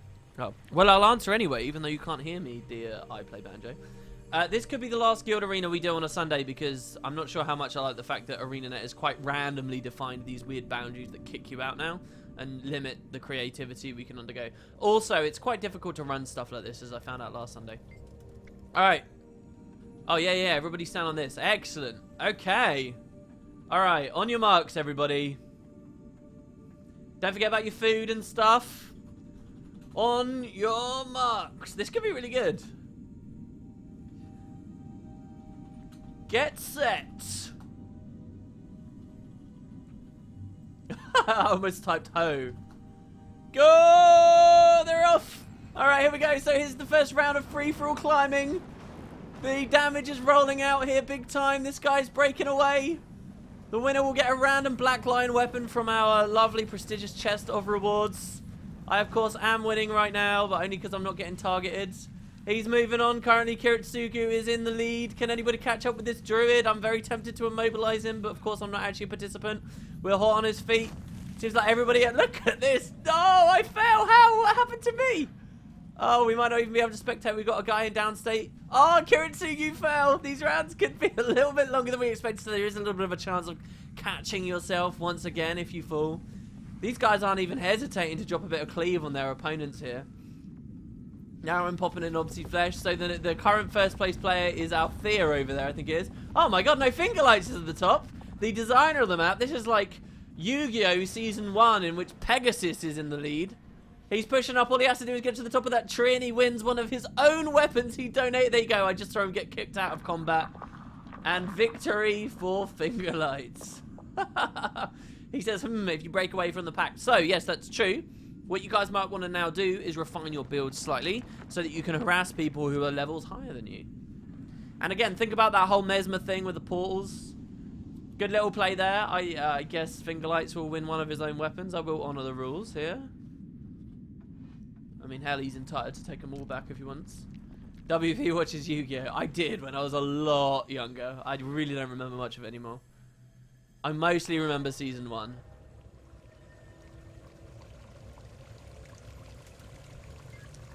Alright, so let's run a rat. Whoa, what is going on here?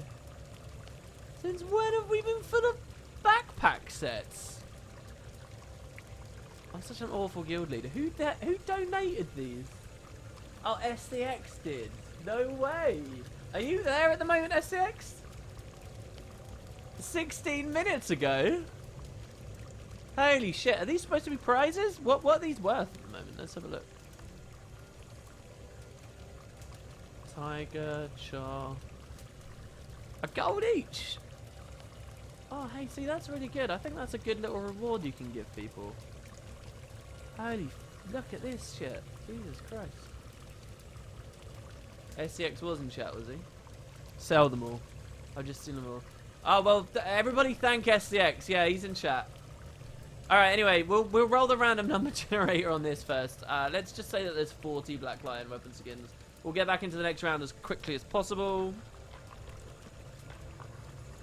Random number generator. Rolling 1 out of 40. Fingerlights wins. Oh, number 4 came up. So you win a Dwayner's Greatsword skin. We can't split stacks from within there, right? We had to do it this way. Split the stack like that. And then we drop it through. There we go. You guys were all great sports there as well, by the way, waiting on the platform properly. What did I do there? Did I add friend? Did I block him? Please don't be too insulted if I don't already have you on my friends list, by the way. I've known far too many people get very uptight about that. Mostly my friends list is only PvPers because that's the only time I've had genuine reason to do it. Usually I just use like guild lists and stuff. Where is that skin? Dwayne. No, there we go. Congratulations, a winner is you. I'm not actually going to type that so we can get back in there a bit quicker. This is quite nice. Oh, he says just leave it. I'll redonate it. Too late now.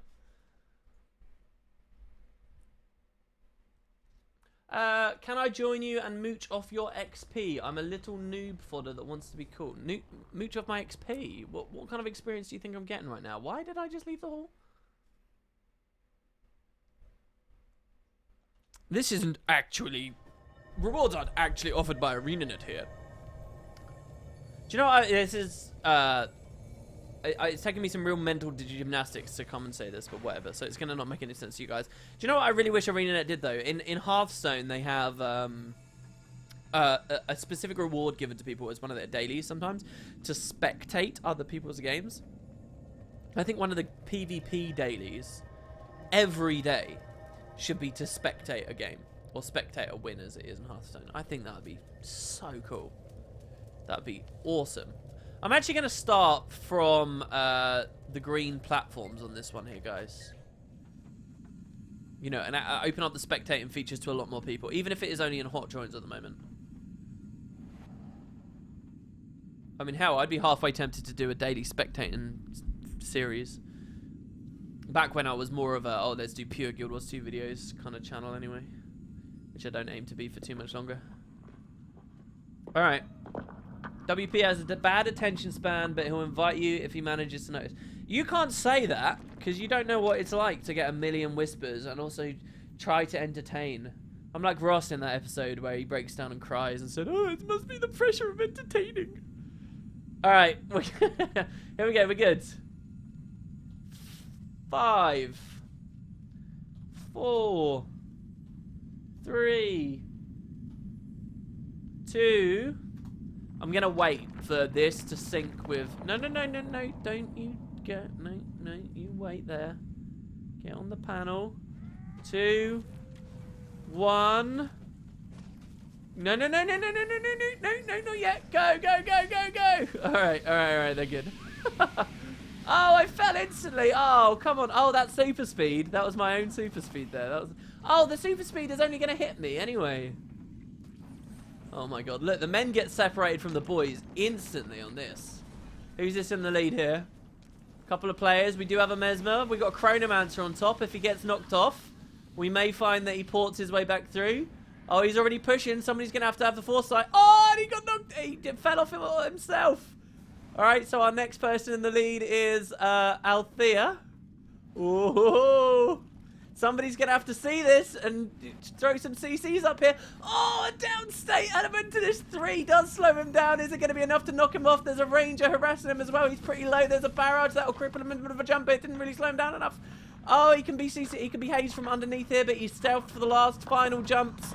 Has anybody noticed this is about to happen? I think a Black Lion skin could be on his doorstep. Oh, and he messes up the final jump. This is incredible. We even did as well. Who's next? Wait, whoa, is that... Oh, that's a clone. That's a clone and it can't move. So the next person in the lead is this Reaper who just stopped and stood still for some reason. He's been overtaken by this Tempest. Tempest is kind of low. He's got one final jump to make. This is where it's all to play for. We've got a tornado. I'm going to get knocked off. Oh, dear. Oh, my God. That tornado was mental. Someone's downstate on the wagon. I think he was tornadoing more for stab for himself than anything else. He's so low. Oh, and another downstate. Fire Blob makes it up and he just got turned off. That was amazing. This is very cool. Congratulations to Fire Blob, who won the next Black Lion skin with a grand total of 10 stacks of momentum here. Men and women. That's fantastic. Fire Blob. Necro made it.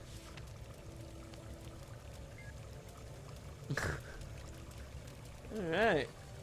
So he rolled a 39, so I'll just take it from the back and go one down. That's what she said. So we'll go to the Cavalier Greatsword skin, which I have to put in my inventory first. Congratulations, a winner is you! Damn it. You wonder why I type Q's like that? It's because Q is my bind to get out of my inventory. Alright, there we go. It's a good little thing. Can we still squad join for future rounds? You absolutely can. The more the merrier. The more mayhem there is, the less chance that we'll have one person break away and it'll be a more fair game. I'm really scared that I'm being too loud. Like, really scared. I mean, it is almost midnight where I live, and I have these new neighbours, and I don't know how thin the walls are. I'm really scared the door's going to go in a second, and someone will be furious with me for shouting loudly. I can hear someone moving around above me right now. Oh, we need vuvuzelas. Yeah. Oh, I got copyright struck for putting that Hotline Miami music on the other day. That's so sad. I was talking to you guys the other day about some DDR tunes. Sorry, some tunes I used to listen to while I was PvPing that really got me into the mood. One of the best ones that I was listening to just earlier today was from DDR. If you type Dance Dance Revolution Ghosts into YouTube, you'll find it. You want to listen to the full... what's it called? I can't remember who does it. DDR Ghosts... Oh yeah, Vincent D'Amour remix. It's like this super 90s epic like anthem. What's this guy playing at? Kiritsugu, get your ass back down here. We can't go until you're here on the panel, otherwise it's not fair. But yeah, I was listening to that while I was PvPing. It was excellent. Alright, anyway. Yeah, who's that young punk shouting all the time? I'm gonna get up a little bit before we go. If you want to join the guild, you can. I'm probably just going to miss your invite, though, because it's annoying to faff about and start kicking people in the middle of streams. So hopefully that's fair. And if you catch me at any other point, then I will definitely invite you. I don't even know that they might not even think I'm playing video games. They might think I have like a lot of company over. Rocky soundtrack for the ultimate PvP music. Rocky, really now. Alright. That looks like everyone's in position there. On your marks. Get set. Go! And they're off! Oh, we should do like proper betting. This could be like the horses. Alright, and then moving on, the first person to break out over there is a Tempest, it looks like, immediately taken over by this Necromancer, who's now popping mass invis so that nobody can see him as he climbs. Make no mistake, he is right next to me right now, though. Probably doing the glide as we speak. Nobody's hazing him. He doesn't even seem to be getting hit that hard. Tempest goes downstate. There's an air overload. That'll be hitting quite a few people, putting them combat, but no otherwise CCs are actually involved there. We're into the snow section here. A couple of easy chairs to climb. We are keeping just ahead, but our Necromancer friend is still in the lead. Everybody else is coming a little bit too slowly behind. Nobody's watching what's happening. You guys have got to play more offensively than this. Otherwise, people are just going to break out. The Necromancer is completely uncontested. Is anybody going to hit underneath this platform? There's a decoy and a portal to cover him if somebody knocks him off at this point. But it looks like it's going to be really comfortable win there.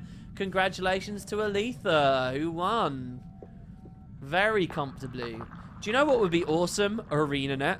If you allowed us to use arena decorations elsewhere than on this tiny little spit of land beneath us, what we could actually do is put stuff like chill and cripple turrets up here, and fear turrets, and kill floors. Hell, that would be awesome all over the guild hall. Why have you got to be such fun police? But yeah, congratulations, Aletha! Woo! I'm in combat, so I can't go to claim your reward here. Can't join Arena today as I'll be watching here till Game of Thrones. What's ArenaNet doing to the arenas? They've basically restricted a lot more closely where you can play, and they kick you out more aggressively. Now the kicking out, the actual act of kicking out, I don't mind too much, but with diminishing the boundaries, I do mind. All right, so Aletha, or Aletha.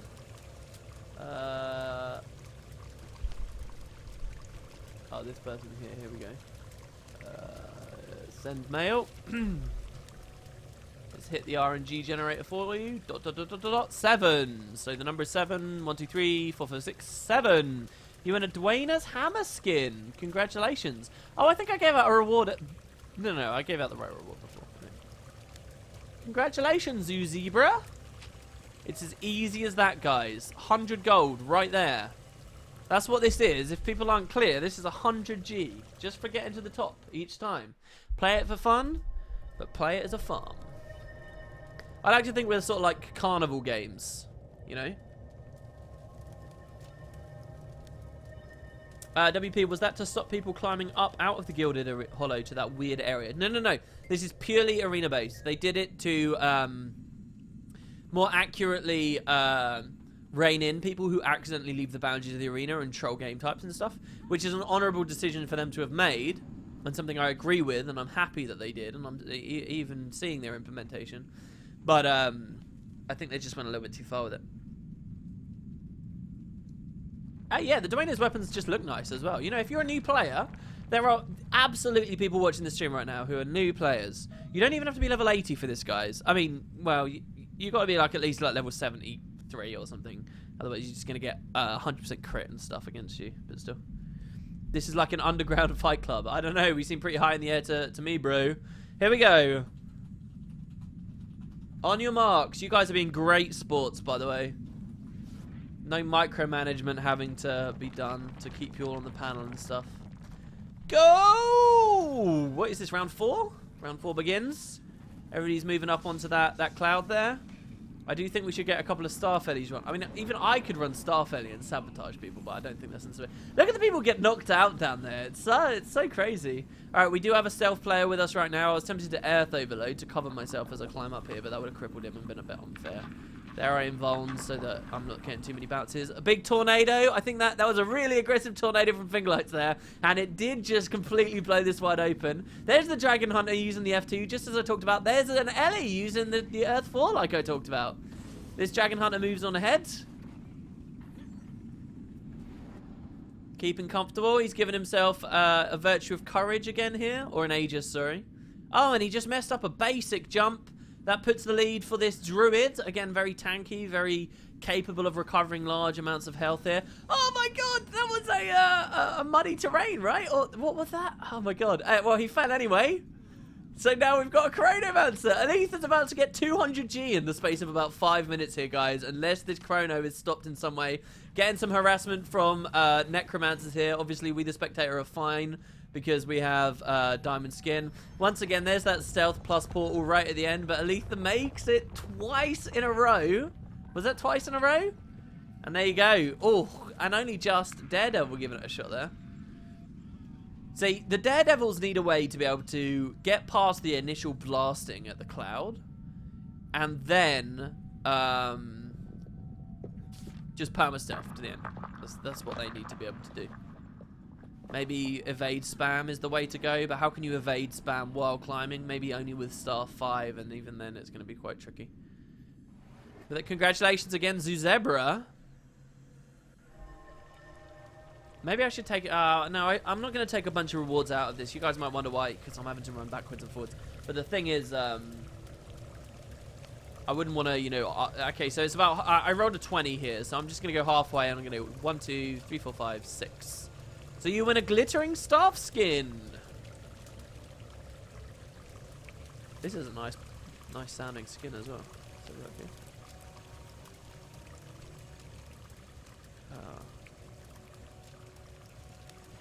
Nevermore do I want there to be a pirate server of Guild Wars 2 with like rebalanced rewards than when I look at the Black Lion skins. Can you imagine a version of this game where all these things are like special, you know, really in-depth, difficult rewards to get that are worth hundreds of hours of playtime each with dedication to various areas of the game for all these different skin sets? Do you think that there's such a point as having too many skins for a game? No matter the... Or we can have a discussion of the specific genre as well, but do you guys think that's a thing?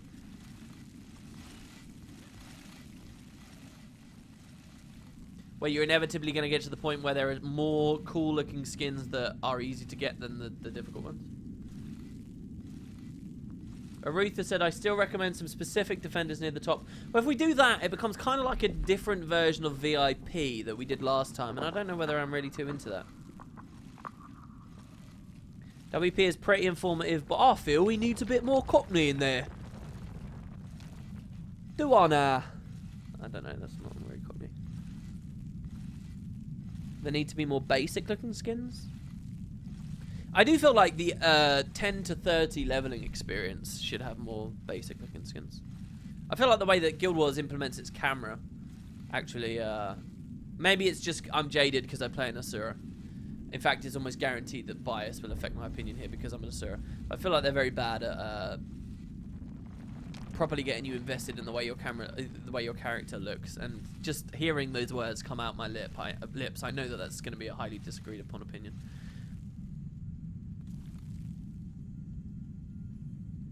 All right, slowly getting more people. This is now 1, 2, 3, 4, 5, 10, 14 players racing to the top, and we do have a chill turret right at the start now. That's cool. So that'll thin people out a bit lower down, but when we get higher, who knows? All right, so here we go.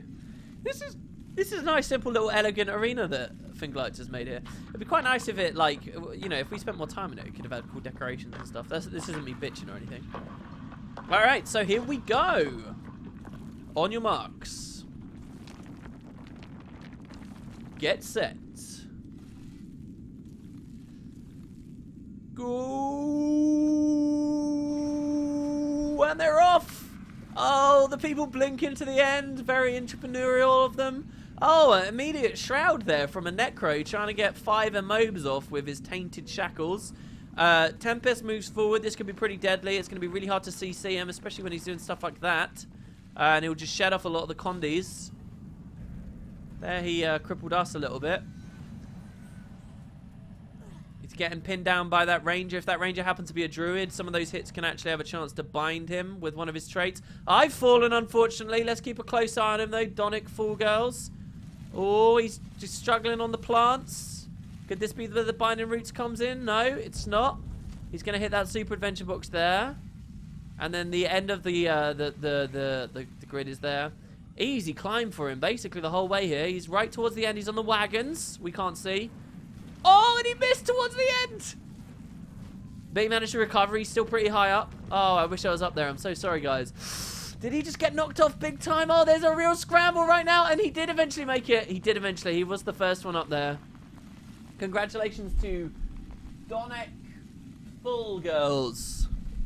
Is that Full Girls? Fulgaris? Fulgaris? Almost sounds like a porn video name there. Full Girls. Only $99.99 for a 1-year subscription. Why is WP entering the free-for-all NPC then? I think it's because the invulnerable NPC was locked off, wasn't it? Donic Full Girls. Here we go. I think this is the first time winner here. Male.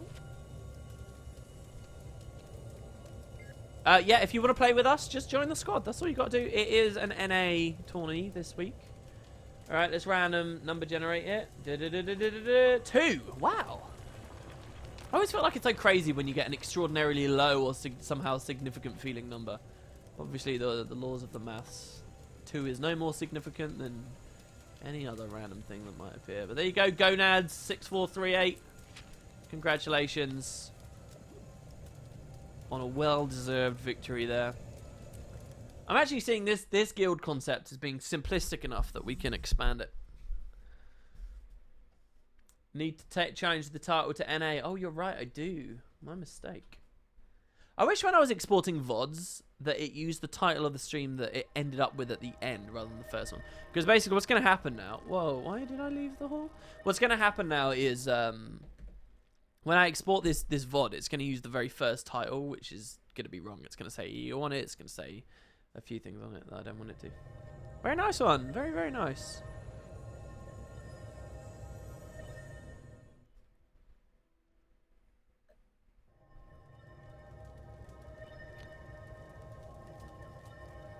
They don't scale all the items on NPC Asura's gear. It's a bit unfair. On NPC Asura gear. NPC Asura gear. Yeah, I mean, I could turn off the decorations, walk in, turn them back on. It's just a load of old arse, though. I can't be bothered with it. Would rather just use this gear. What do you mean by that? They do scale Asura gear. That's the whole point. If they didn't, then everything would look really oversized and ridiculous on Asura. It's one of those difficult and unfortunate facts of just the reality we live in. That if you want a small-looking character that has proportionately sized weapons and stuff, that's going to make them less visible if you're playing a small character. There's no physical representation of the world that can avoid that. Unless you have, like... Even if you had incredible camera controls in your game that allowed you to properly zoom in and fixate on the minutest little bits of detail, you still cannot escape the fact that, like, a boot skin on a Syria is much smaller and less long and got less space to present its detail than, say, on a Norn or a human. You just can't get around it. All right, on the platform, everyone.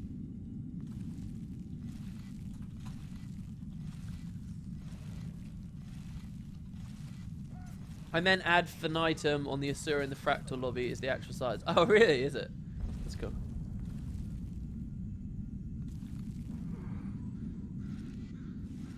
I should make a YouTube video out of all of this. Well, that was the idea of the streams initially, but I don't really have any great systems to do this kind of stuff. That would be the quality I want it to be anyway. I've got so much to figure out. Alright. Here we go. On your marks. Get set.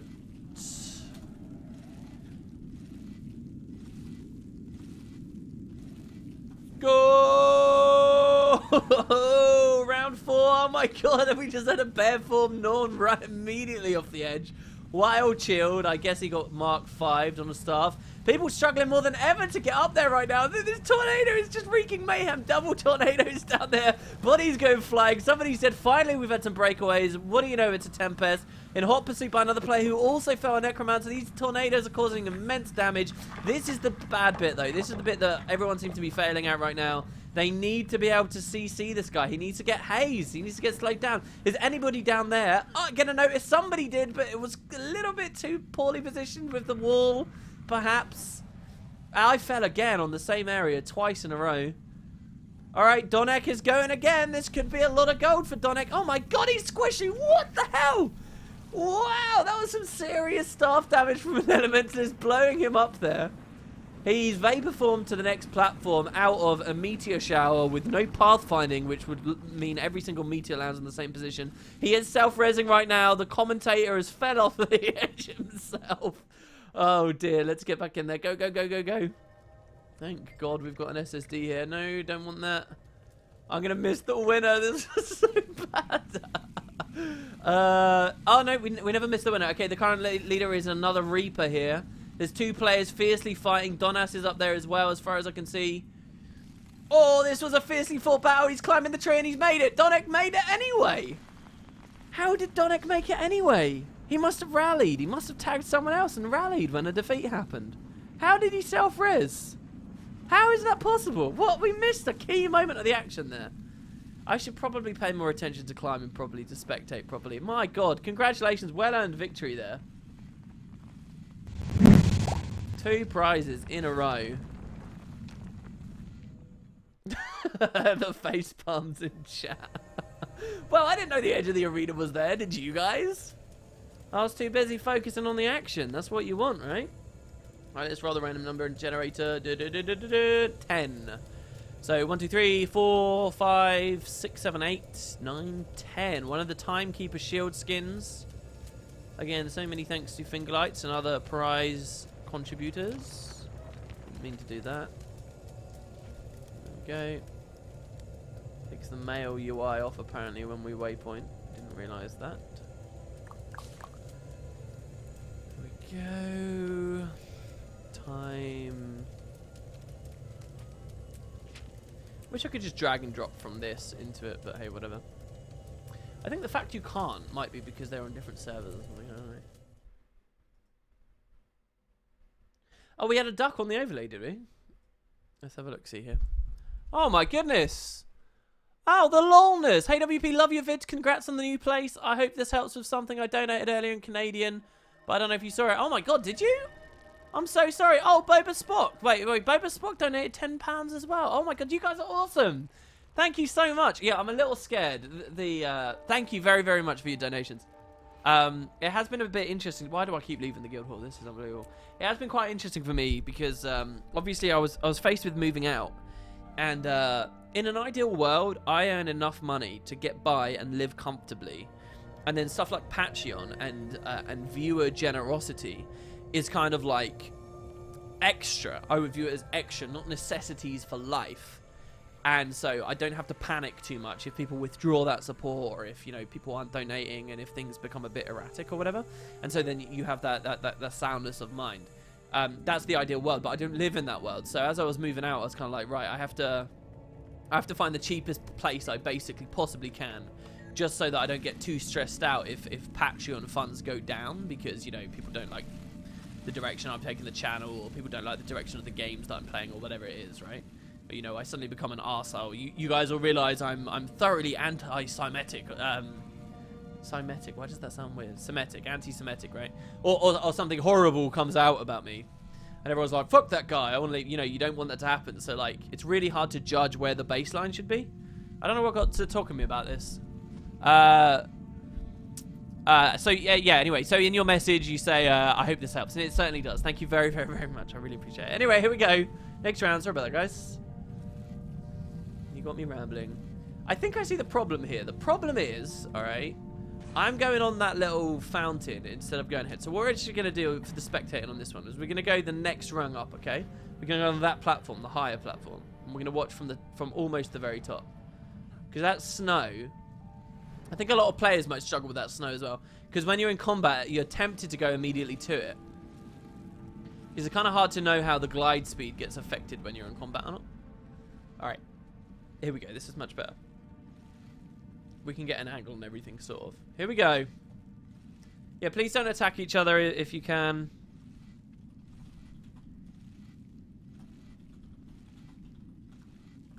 On your marks. Get set. Oh god. Go! Look at him freaking out before I say go down there. Alright, here we go. So everyone's moving on. We're going to turn the UI off here, so we can watch people quite comfortably. Wow, this guy's moved up so fast. That's a really quick druid. How did he even do that? He's moving really quickly. Is anybody going to stop Kiritsugi? This looks clear for him. His heart must be pounding, as he knows that nobody's anywhere even near him by a long way. A true breakout there. And unless somebody hazes a lot on those clouds above him, he's off. He's boundless. He's got a bit of vulnerability, a bit of burn on him, but absolutely no cripple. Nothing super deadly. That static field was a nice idea, but didn't get too far. He's struggling a little bit on the plants here. He's climbing almost faster than I did. Oof. This is incredible. He's popped his troll unguent. Lots of heavy heals. What a clean, clear win. These guys have got to get something that will help them out here. Oh, a gravity well. That's incredible. Great job from that Mesmer there. Aletha's proper pushing for it, but he's been countered by the binding roots. He's shattered to cleanse some conditions. He missed the jump on the tree. He's got the portal here if he doesn't die. He's coming back up. Oh, Lord, trying to bite dies. This guy falls as well. The Necromancer. Look at all the people at the top here. Oh, my God. There's an air overload. Nobody has made the jump. They're all falling. Oh my god, and Aletha's back after the portal, but he's so squishy. He's been killed by this pounding meteor shower, taking advantage of the fact that there's no path grid. Everyone's been defeated, and we're in a reset scenario here. Some of the people lower down now climbing. This is the first rev that we've seen come anywhere near the top in all of these attempts so far. This is incredible. He's moving, he's got his impossible on super speed up. I'm falling, but I'm watching closely. An Elementalist did try and stop him, but he was a little bit too late, and he's won! Oh my god, the rev coming from behind after an explosion at the top of the tree there. Jesus Christ, congratulations to... Oh, it's DeAndre! This is an old guildie of mine. Congratulations, DeAndre, for your great success. That was huge. Oh, the guy with the portal as well. It was such a... He even ended up coming back. I think he got defeated. Wow. Who was that again? It was DeAndre, but what was his in-game name? Oh, here he is. Click to it.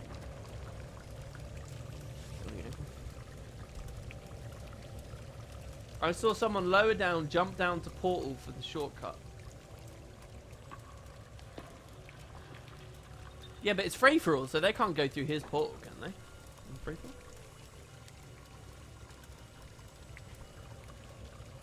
That's an interesting idea. Can you imagine if portals worked for everyone in free for all? That'd be so cool. Oh my god, what am I doing? I didn't even properly RNG roll that. Sorry, hold on, guys. Just recombine these stacks. Drop that in. Let's RNG roll it. We never rolled a 1. We rolled 37, so we'll go back from 3. 1, 2, 3. A Dominator Hammer skin. Congratulations, DeAndre. A winner is you. This is great. I hope you guys are having fun. I hope days like this are, you know, cool little memorable experience.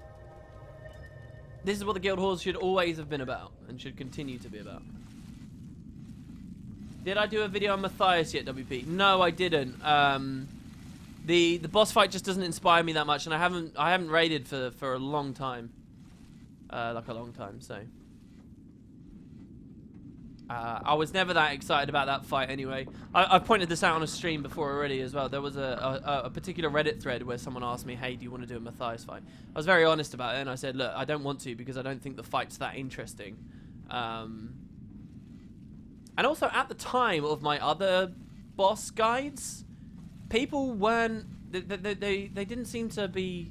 I mean, these days, if you type in, like, Slothazor or something on YouTube, it's my video that comes up. It's my guides for the raids. It's my stuff. But I think, overall, other people are producing better guides than I am that are more deserving of the views. And at the time as they come out, I don't think they do as well as some of my other videos, even though I'm strapped for content anyway at the moment. So when it came to Matthias, I was just kind of like... It doesn't inspire me that much. My experience of Matthias was that it was hard, but based on comp, it could be incredibly easy. And if you have the right comp, and this is true for all bosses to an extent, so it's almost a redundant point, but in my personal experience, which is quite limited and quite narrow in the amount of comps I've tried it on, Matthias, the way I've been fighting him, just isn't that interesting. I don't think, and I mentioned that on a Reddit thread, so I don't think he's that cool. I got a little bit of slack, a bit of kickback for that. People acting like, oh no, Matthias is really hard, blah, blah, blah, blah, blah. Matthias has got so much to talk about. I just don't think he does. I just don't. So, I'd rather not be, you know, disingenuous about my enthusiasm for that fight in a video. And I'd also not like to do a video where I'm a bit of a downer. Not that I hate the fight or anything, but you get what I mean. Alright, on your marks!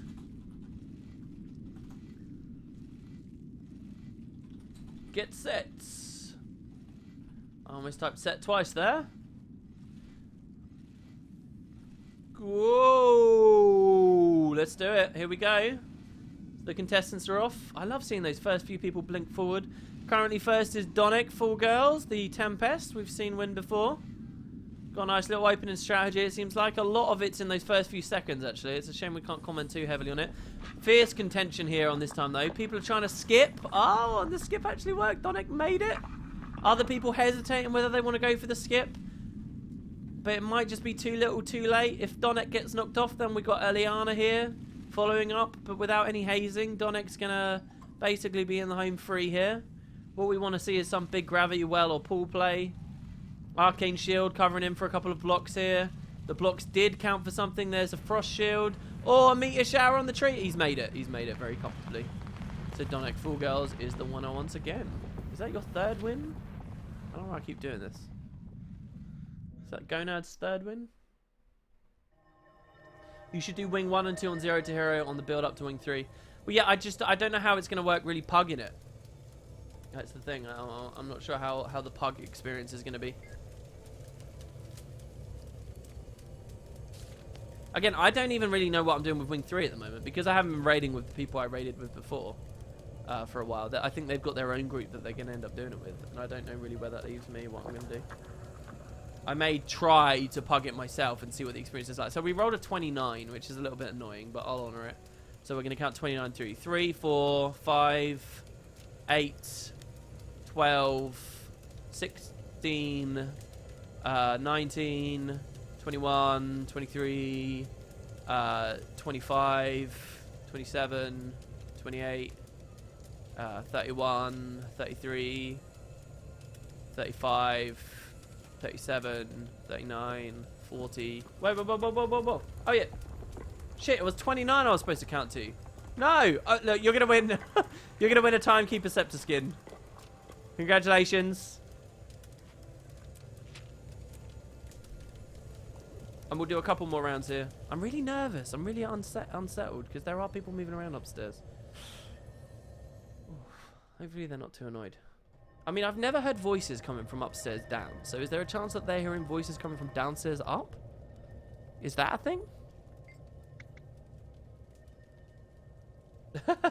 Donek whispered me saying, "Do you want me to stop winning?" No, it's all fair game. All's fair in love and war. You winning over and over and over again and getting hundreds of gold, as you currently are, should just be inspiring to everyone else to want to come and play and get a good build. That's a very American sentiment I just gave you there. It's like that whole American perspective of the world that in America everyone has a general sense that they're a rich person just waiting to exist. While in other places of the world, like in the UK, we're generally a lot more pessimistic. Oh, new map. Rip. Good thing you don't hear voices. Wow.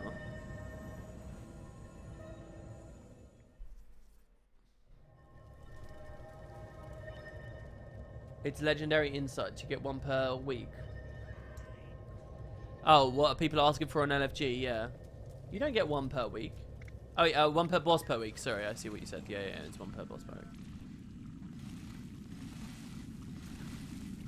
No worries, man. I'm glad you had fun with it.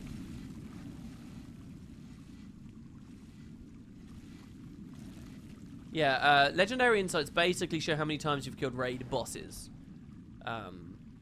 They don't mean that much, and you can cheese the pinging tactics of them, but they're a thing.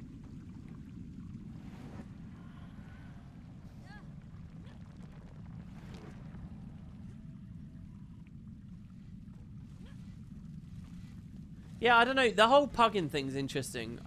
It's like I said on yesterday's video. I was a bit cheesed off looking at the reception to yesterday's video, because I don't need. Oh, we've got to go back and turn off the barrier. I don't want my channel to be, oh, people are disliking the video and all. Like, we talked about a lot of cool things on yesterday's video. For those watching this out of context, yesterday's video was where we discussed the trailers hinting at Wing 3, which is coming out on Tuesday.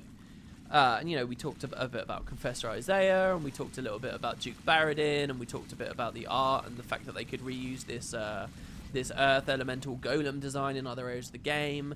You know, there were a lot of cool topics that I would have liked to have seen comments on stuff like that, you know, actual things that were discussed at hand.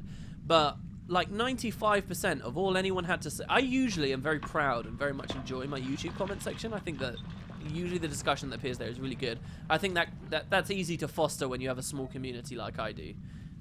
You know, it's nothing to be particularly smug about, but it's cool and I like it. But instead, usually it's very good, but yet on yesterday's video, about 95% of the discussion was just, oh, raids suck because I can't play them. Nobody, oh my god, I still didn't turn it off. Hold on, we got to turn it on, then off. Just people going on about, oh, they need to support other, you know, just bringing their general bitching about the state of the game, which really is for the devs' ears, not mine. Just nattering on about that shit. And for the first time in a while, I had like a thread. If you go to that video and you look at the comments, there is one of these like super classic YouTube comment sections where people are like in an internet argument with each other, and it goes on and on and on and on and on. Like these people that give a massive shit about just like a boring topic that's just sort of irritating, and they just keep going on. And situations like that where I'm like, oh man, I'd really rather people didn't talk about that stuff. Like, it was so rare for me to actually find someone talking about some of the points raised in the video itself, you know, have an actual discussion about the cool stuff that could be upcoming, about the fact that there could be a lot of ley line gliding in the wing and things like that, and what the story could mean. There was just, and that kind of stuff I don't like at all. I don't know what got me talking about that. Some comment in Twitch chat. All right, here we go. I'm going to be a bit quieter on this one because I'm a bit nervous. All right, so ready, set, go! Alright, they're off. First person to blink your head over there was Lord Triptobite. Massive damage coming in on him. We're just not seeing the Daredevils get far enough. Once again, Donic Fool Girls is breaking away. Huge amounts of money that this man is earning here. Has anybody tweaked their builds to stop this from happening? There's the cheeky little shortcut. I'm not sure Fingerlight's really designed, but people are starting to take advantage of it. I'm loving seeing the Norn in one of these forms that we're usually not familiar with. Here we're pushing forward because we have the advantage of not being in combat because people aren't aggressing us. But he's climbing up the hedge here. This reminds me an awful lot of the Auric Basin like little mini game. He's gonna win again. We'll do one more after this, guys. If he wins another one in a row, we'll cancel it. Here he is intelligently waiting behind the meteor shower. Oh, and a static field. Because we know he's squishy. We do know he's squishy. Look, this is Fingerlight's dedicated trying to harass him. There's a misform. And another win for Donic. Very comfortable.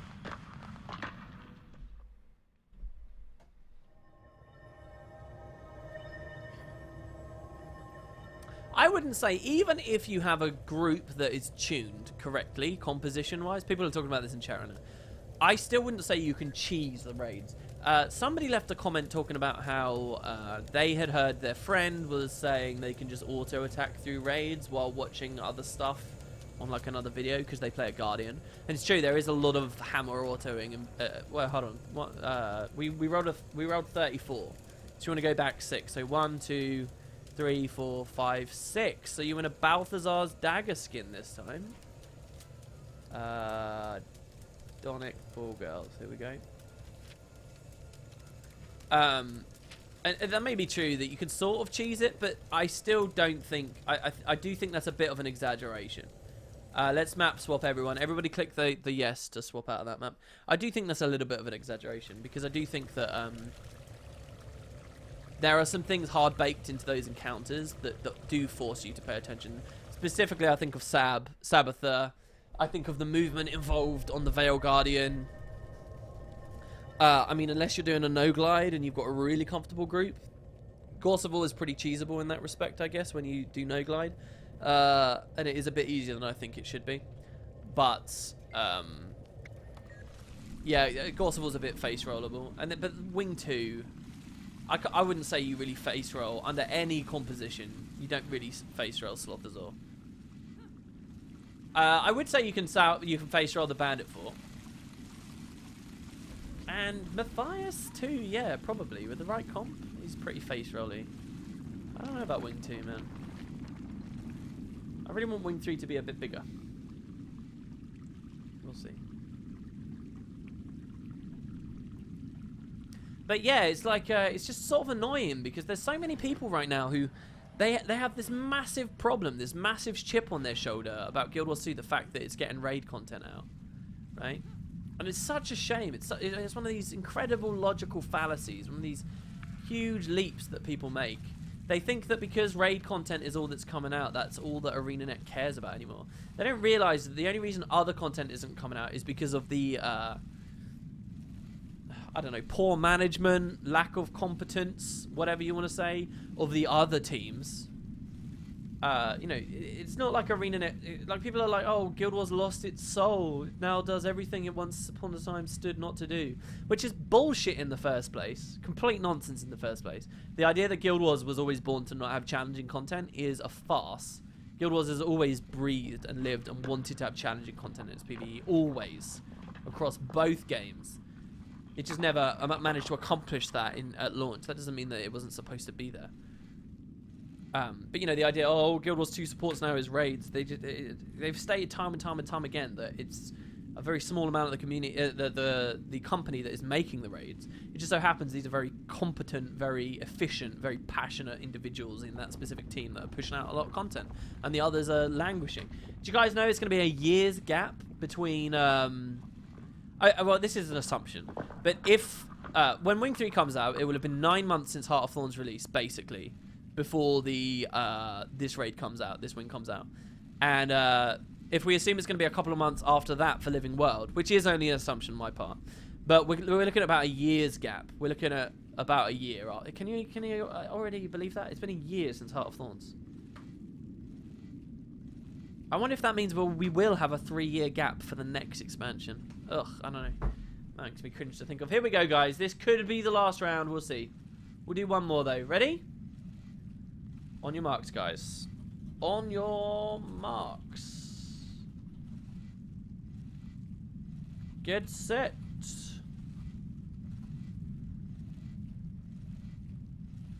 Go. Fernando said there's fans and then there's developers. There's rarely people who are both. Of course, there's those who's ignorant about going beyond the scenes. Who wouldn't be? You know, it's funny. What scares me as well is I've had times in my life where I've been desperately passionate about Guild Wars and about the kind of features that could go in it, what I really thoroughly, desperately believed could improve the game insurmountably. And, you know, I live, I breathe it all the time. I really give a massive shit. And then I, as that same individual at a different point in my life, I'm much more invested in other games, and I'm not thinking about Guild Wars so much, and it very much wanes off, right? It comes on for a while, and it comes off. And it's very scary knowing how different my opinions can be, just from reflecting upon myself over time.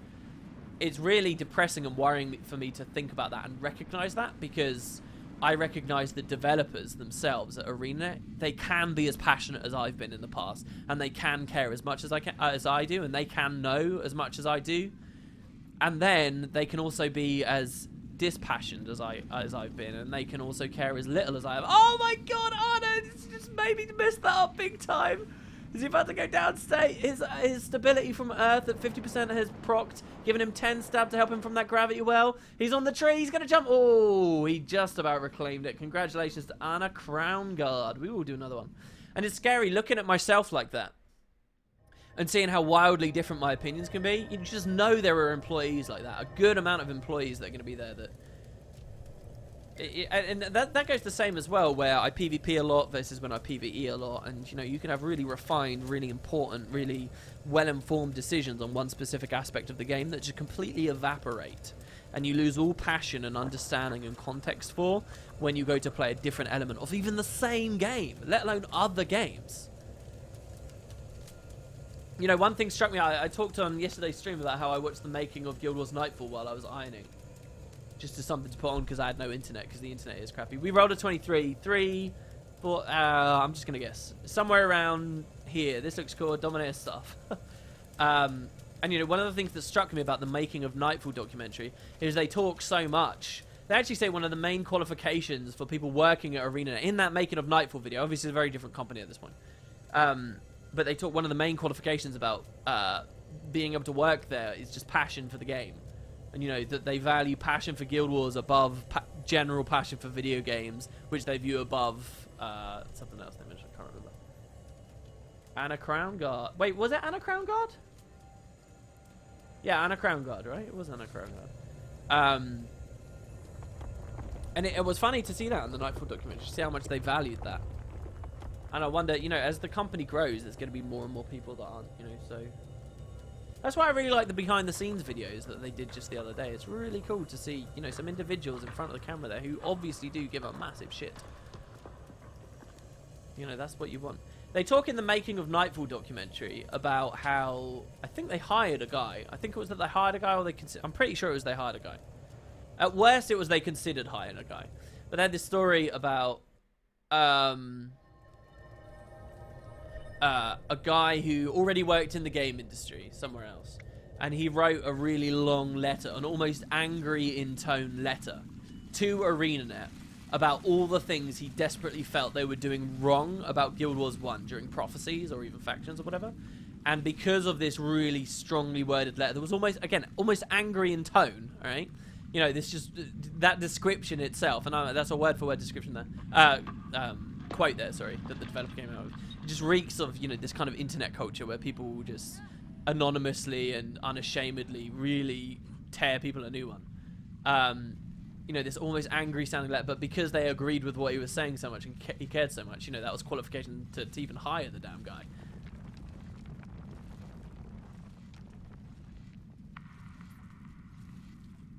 But here we go. I think I'm far too fixated on the inner workings of ArenaNet. I really do. On your marks. Good set. It's almost creepy. Go!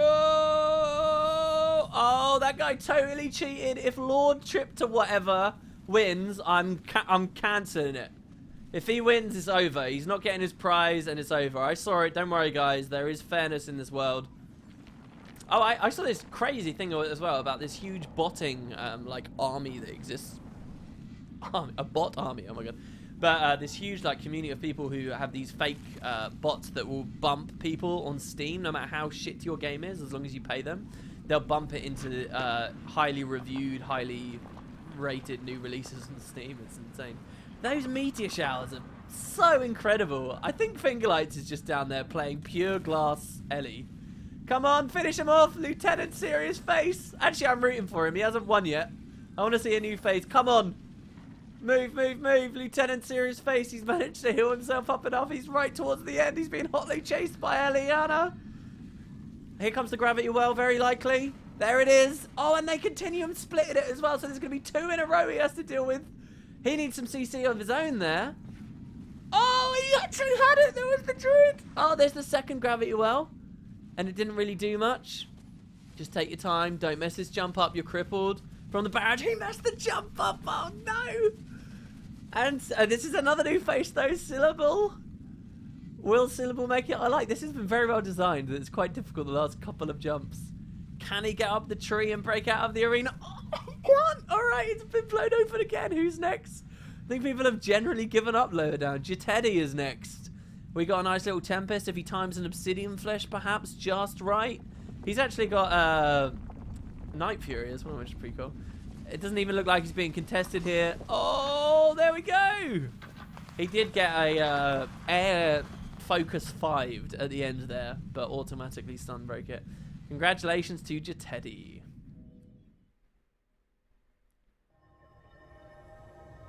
Chitterbite said, sorry, I quit the round. I got hit by a skill and just went without thinking. That's okay. You don't have to apologize. These things happen. 39 out of 40, so we'll pick the last one here. So you won a Balthazar's shield skin. Jitedi, congratulations. Where on earth is it? I did withdraw it, didn't I?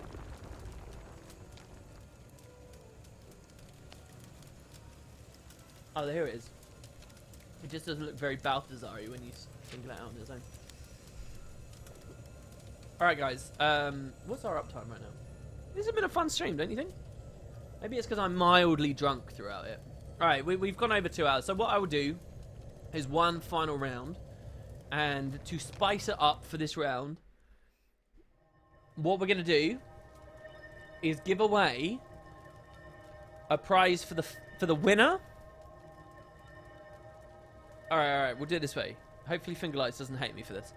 I'm going to give 2 Black Lion weapons to the winner of this round. 2.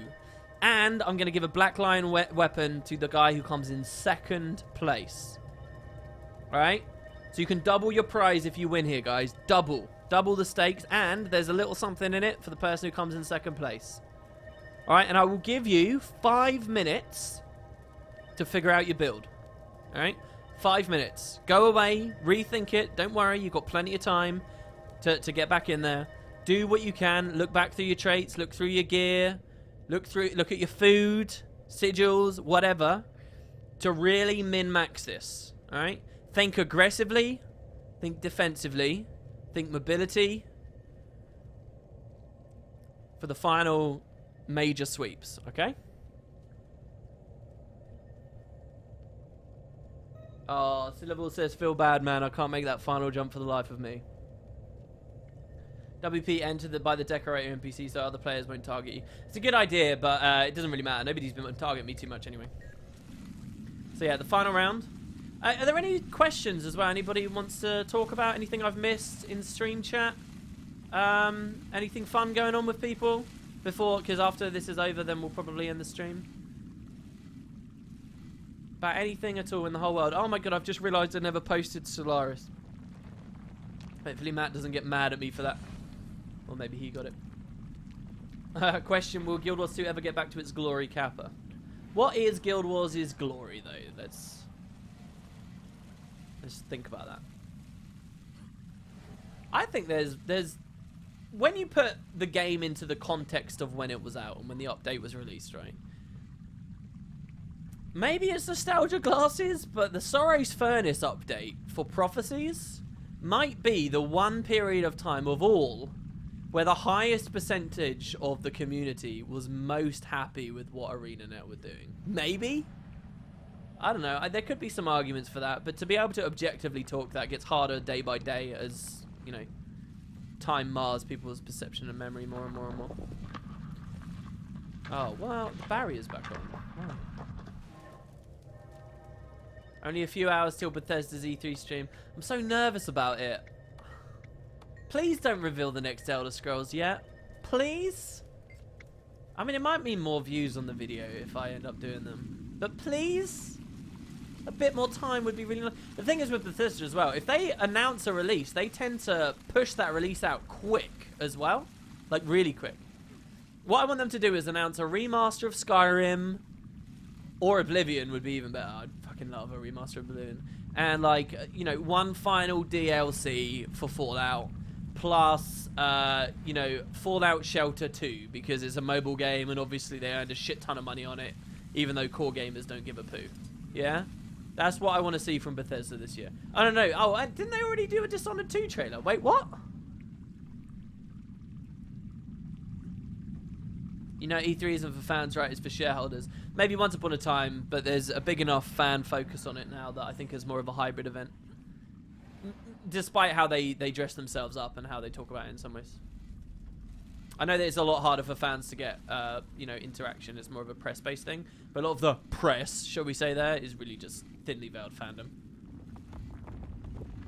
WP, you thinking of covering the new FF12 stuff? I am, but I might wait for it to come out on PC instead of PS4, because I don't own a PS4. I don't have the money to buy a PS4 just for the sake of a single game that I'm never going to get return on investment on or whatever. If you were talking to a guy that got hundreds of thousands of views an episode, then sure I would, but I've got to think very carefully about stuff like that now. But if it comes out on PC, obviously I'll be able to run it even better as well. I'll be able to run it at 1440p, and I'll be able to, you know, drop 60 FPS out on it as well. And I'll be able to download save files that really ease the burden. Like, if you look at the way I covered FF10 and 10.2, it was really hard. Some of the content I had to grind for hours, or I had to replay the entire... People will forget this. If you watch the series, you'll probably remember it because it was quite fresh, but in the years to come, people will forget. But I had to play the entire game again, just for, like, a small thing in one of the last episodes. You know, that stuff's major time sinks. If I do it on PC, you can just download save files from game FAQs and stuff and be done with it. Huge, huge, huge help. And I'm expecting that after the remake comes out on PS4, they'll do a PC port probably about a year later, just as they did with the 10 series. Alright guys, 5 minutes is up. Get back into the arena for the big one. Have a good think. If you don't have food on, you might want some. You can get some nice cheapy food from Wildvest as well these days. People were pretty happy with ArenaNet when they separated PvP and PvE originally in the first game. Originally, you could only unlock skills through PvE, so PvP-focused players were handicapped. Yeah, that's true. That was pretty big. X2 was a much bigger time sink. X2 was probably about double to triple the effort that 10 was, if not more. All things considered, and it's hard to tally up all the time investment, but all things considered, including like research time to even know what direction I was taking it, it was a huge time sink, massive. Tomb Raider, on the other hand, there's 5 episodes up on the Patreon drive already of Tomb Raider. Tomb Raider's been a pleasure. Tomb Raider's like so easy. Just play it and then record it. Done. You know. There's probably going to be 3 more DLCs for Fallout 4, 2 more small ones like the Workshop, and 1 big one like Far Harbor. Yeah, Nuka-Cola World. Yeah, I've heard of Nuka-Cola World. I wonder when WP will update to the 1080. I kind of want to update to the 1080. I do. It might not be a good investment of money, but I think it would be really good in terms of VR. And also, the game I'm Let's Playing at the moment, I could really take a lot more advantage of a better GPU. Also, a better GPU might mean this stream looks even smoother right now, because I'm only getting 30 FPS in it. Yeah, X2, well, X2 didn't take years. I'd say if you chained it all up, X2 was like 5 months. All right, sorry, guys. Here we go. Let's do it. On your marks. Get set. Go! Here we go. This is the last rounds. And they're pushing. Oh my god, he broke out really quickly. He's kind of low. Here's Donick. Donick could win like 6 Black Lion weapons by the end of this event if he gets this. Somebody stop him. I'm going to throw a random mob out. Oh, it missed anyway. He was arcane shielded. Oh, he got knocked down with a focus. There's another. Oh, and he just fell. I can't believe it. All right, Aliada's in the lead. Fingerlights is pushing. He's trying to get some more wins here. This would be 3 Black Lion weapons if he gets it. Oh my god, he got feared as he began to glide, but that's okay. Here we got a guy taking the shortcut immediately. Lordship Divide fell. Oh my god, Fingerlights is in the lead. He's actually going for it here. Fireblob, also a previous winner. We've got 2 champions of the potato climb right now. Moving on up. I'm going to emote just for laws. Oh, I missed anyway. It's fine. Oh my god, Fireblob. Is there going to be a devastating meteor shower here? Doesn't seem so. Don't forget that the round continues after he gets to the top. Oh, he missed on the jump. Okay, he's recovered. That's fine. That's the advantage of having a spiral-shaped arena here. Look at all this time he's got for himself. And he's comfortably at the top. So we have our primary winner. It's Fireblob with 2 Black Lion weapons. And second up is Luna Freya, perhaps, unless he's about to get CC'd. There's a meteor shower. Oh, he fell. He missed it. Lordship Divide falls. The other falls as well, dies as well. There's a rally and in another immediate downstate. It's still all to play for here with another Black Lion weapon. Oh, and Donna Four Girls is coming up.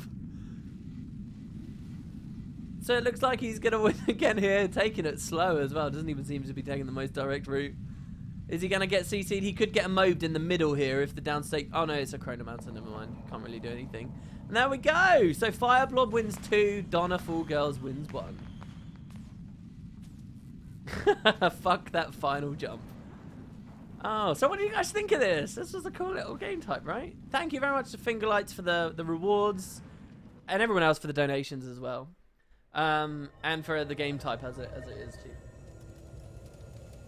Okay, Zeth1 just said modded Morrowind looks better than Skyrim console release. I don't believe that. Modded, one thing, no matter how much modders try. Hold on, let's get these prizes first before I rant about this. Oh my god, we genuinely just rolled a 1. So that's a Dwayne's staff skin. Congratulations to Fireblob for a Dwayne's staff skin. And then he's also rolled a 34. So we'll take 6 off. 1, 2, 3, 4, 5, 6. A Balthazar's mace skin. Nice. Okay, so Fireblob, where are you? Then male. Okay, so Balthazar's mace. Plus... What is this?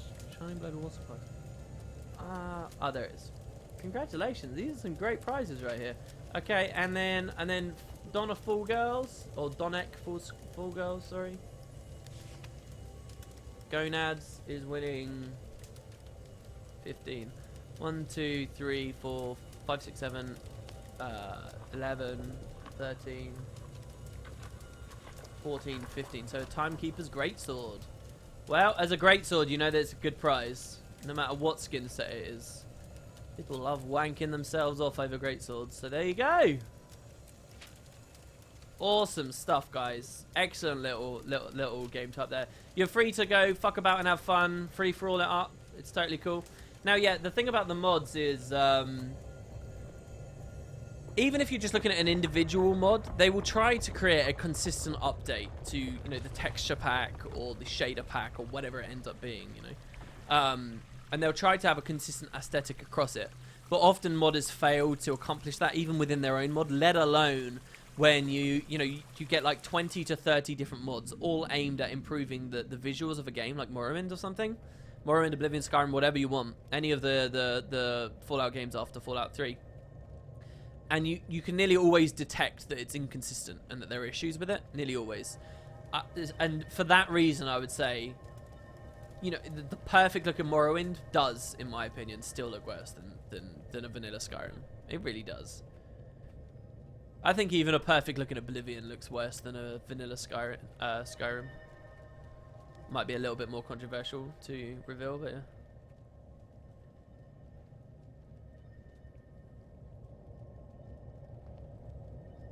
Honestly, like, if you think about it, they totally remade the architecture of the GPU, and that basically takes a lot of research to figure out how to do that better than you've already done. Probably a lot of trial and error over quite a few years to actually make it that good. What are you talking about, the 1080? I think we want this on EU next Sunday, is what I think, Lexu. Yeah, you might be right, Lexu. You might be. We'll try it. This was pretty casual. I don't know whether it's just because it was a lot easier to run this. This was really easy to run. We can try it on EU, slightly different arena layout. Could be a lot of fun. And then yeah, I could even do a video doing a compilation of both. That would be cool. So yeah, we'll try it next Sunday. That sounds cool. WP shoutcast like Jebro, better than Jebro. People always make that comparison. Poor Jebro. There's nothing difficult about this whatsoever compared to real casting. I wish more people had the balls to cast properly. Get in there and spectate more. I don't know what Guild Wars needs, though, to foster more of a community on that side. The thing is, the Pascal architecture has probably been more within reach for longer than you realise.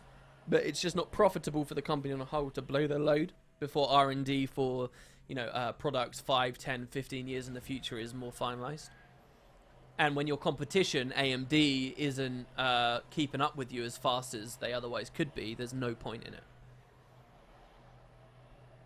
It's a real shame what's been happening with AMD in them at recent years. You want me to do real casting? I reckon I'd be okay at it. But I have very little interest in it. Wearing my throat, and I think it's too niche, too small. Not worth the time and the stress. Plus, like I said in a previous stream, PvPers in general are kind of assholeish. I'd rather not cater purely there. RE the GTX 1080. Well, no. Since we're having a good chat, I will keep the stream going for a little bit. Let's do what we were doing last stream for a bit here, and let's get some more of these chivis. Shall we try? I will go back for a little bit of Fallen Masks, and we'll see how much better we are at it today, shall we? And we'll see how long we go for. I was meaning a well-modded Morrowind, not Morrowind remade in Skyrim, for those asking. I'm almost annoyed at how great Skywind looks these days. Now that I've been cut out of it, I'm almost annoyed that whenever I see that, like, they've got another thing and there's all this excitement and they've got great voice acting going on, and they've got all this really professional quality stuff, I get a little bit pissed off with it. I'm like, oh, I was in that. It sounds like I'm making excuses for myself, but I genuinely wasn't cut through any fault of my own performance or the work that I did on my own delivery of things. Especially not, for those that don't know, I did voice acting for Skywind a couple of years back now. They'd already done like a few revamps and overhauls to the way that they had their stuff structured, and it was already a complete mess and being mishandled. But after I came along and did some work for it, I stopped interacting with that community very much because I had other things going on, obviously. And they like cut everything. They destroyed everything that they'd work on, and a couple of new people came in and rebuilt it from the ground up, and they got a lot of really talented people on, and they did a very good job, don't get me wrong. Very impressive what they're doing, but it meant that I got cut. And specifically as well, I didn't just provide voices. Obviously, I'm a very young, very high-pitched sounding guy. I'm not very good for, you know, as a voice for like quite old, regal Altmer, who are supposed to be in their 50s or whatever. I'm not very good. However, who is quite good for that is my mum. So I actually got my mum to do voice acting lines. My mum's a British lady who can speak very proper, very prim and proper if she wants to. But also she's quite mature. She's like 50 years old. And so that makes her perfect for voice acting female Altmer. And I had a reasonable recording setup when I did that work. And I gave them good quality files. And my mum did a really good job there. There's an old trailer of an earlier Skywind thing. Or demonstrating the voice acting, where most of the comments are saying, wow, that female Altman looks really good. They liked my voice as well, but they specifically really liked her. And she's been cut as well, and I think it's a real shame. And I'm like, oh man, they got rid of it. And when they, at one point, I did get in contact with them and said, hey, look, guys, I did all this cool work for you guys. What, have you just got rid of it? And they were like, oh yeah, can you resubmit it or something? They were like, oh yeah, talk to us here, here, or here. But they were just a complete pain to get in contact with. And I've just left it since. You know, I've got other priorities. I've got a living to work on. I've got a business to try and build. And I've not really put forward the effort anymore. So I'm cut from it. My mum's cut from it. all the countless hours that I spent working on it have been cut from it. And now it looks really good as well. And so I'm like, oh, man, I feel bad, right? Like, it's like, oh, God, I went the wrong way here. This one's not going to be very good, but we're getting back into the swing of it. So I'm like, oh, man, please don't be that good. Now it's just looking like, you know, it's only good because they cut the riffraff that I was. Don't get me wrong, there were probably some issues with what I submitted, and I'm not saying it was perfect, but it was very good stuff. And I specifically heard from one of them after they did the big revamp. They said that they liked it because I gave examples. I said, this is the stuff I did. Did you guys not like it? They said, no, we do like it. It just got wholesale cut away. Here, we'll if you show you want to be in it, we'll do this, or this, or I can't remember how it ended up whittling down. It's a real shame. Maybe someone in chat. I doubt any of you guys are dedicated enough here right now to know where it is. Maybe someone in chat can link that video. It's quite an old trailer for Skywind now. And just to clarify, this clarification is coming far too late. But just to clarify, Skywind is a mod for Skyrim that allows you to revisit the lands of Vardenfell as they existed in Morrowind. It's sort of a recreation of it. There have been a lot of different mods seeking to do something like that over the years in both Elder Scrolls 4, 5, well, 4 and 5, that's pretty much it, really. I don't know, maybe there was a mod for Elder Scrolls 2, I don't know. But, you know, they've always, I remember back during the Oblivion days, there was the Oblivion Skywind, which is when I did voice acting for it, a lot of their work was based off of that. They were asking for Skyrim voice files, but based off of the way they ran things for the Morrowind equivalent of the VOD that worked with the Morrowind way that they did the voices and the quests in in Oblivion. It just didn't quite line up. It didn't work. But there have also been mods back in the Oblivion days where people made mods that would allow you to revisit Vardenfell, but it wasn't the Morrowind Vardenfell. It was the contemporary Vardenfell. So what do I mean by that? Well, you had Elder Scrolls 3 came out, Morrowind. And it was set at a certain time, and you played as a Neruvarine, and there was all the quests based on that, and you joined the houses, and there were the house quests, and there were the guild quests and stuff that were all based on this period of time, and the eruption of Red Mountain and so forth. No, not the eruption of Red Mountain, what am I talking about? Anyway, it's been a while since I played Morrowind. It was all set on that. Then Oblivion comes out later, and some people make mods like Skywind that allow you to straight up replay that original game. There we got 20 without even trying. But other people made like, oh, here's revisit Vardenfell, but in the current timeline, so it's Vardenfell during the Oblivion crisis and stuff.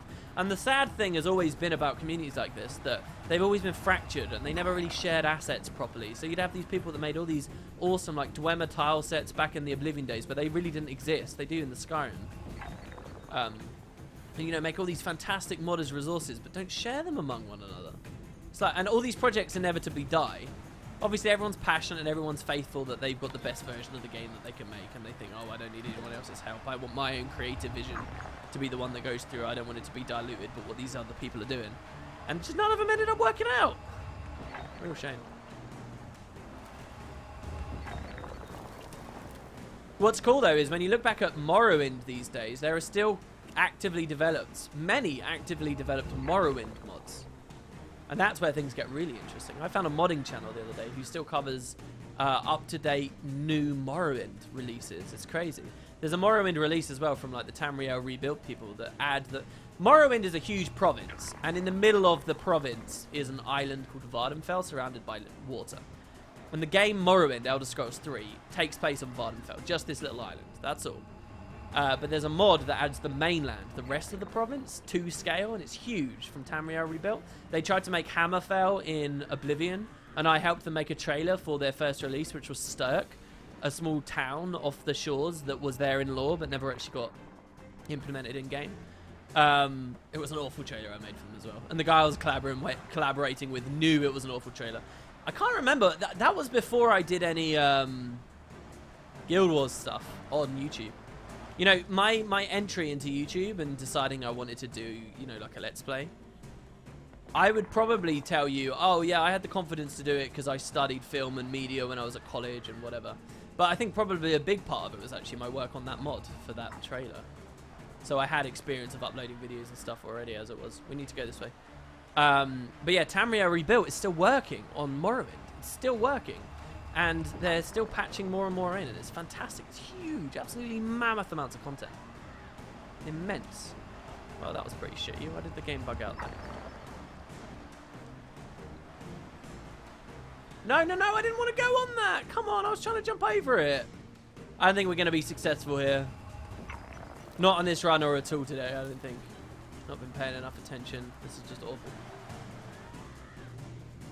Yeah, yeah, there you go. People in chat talking about it. Tamriel build is amazing, yeah.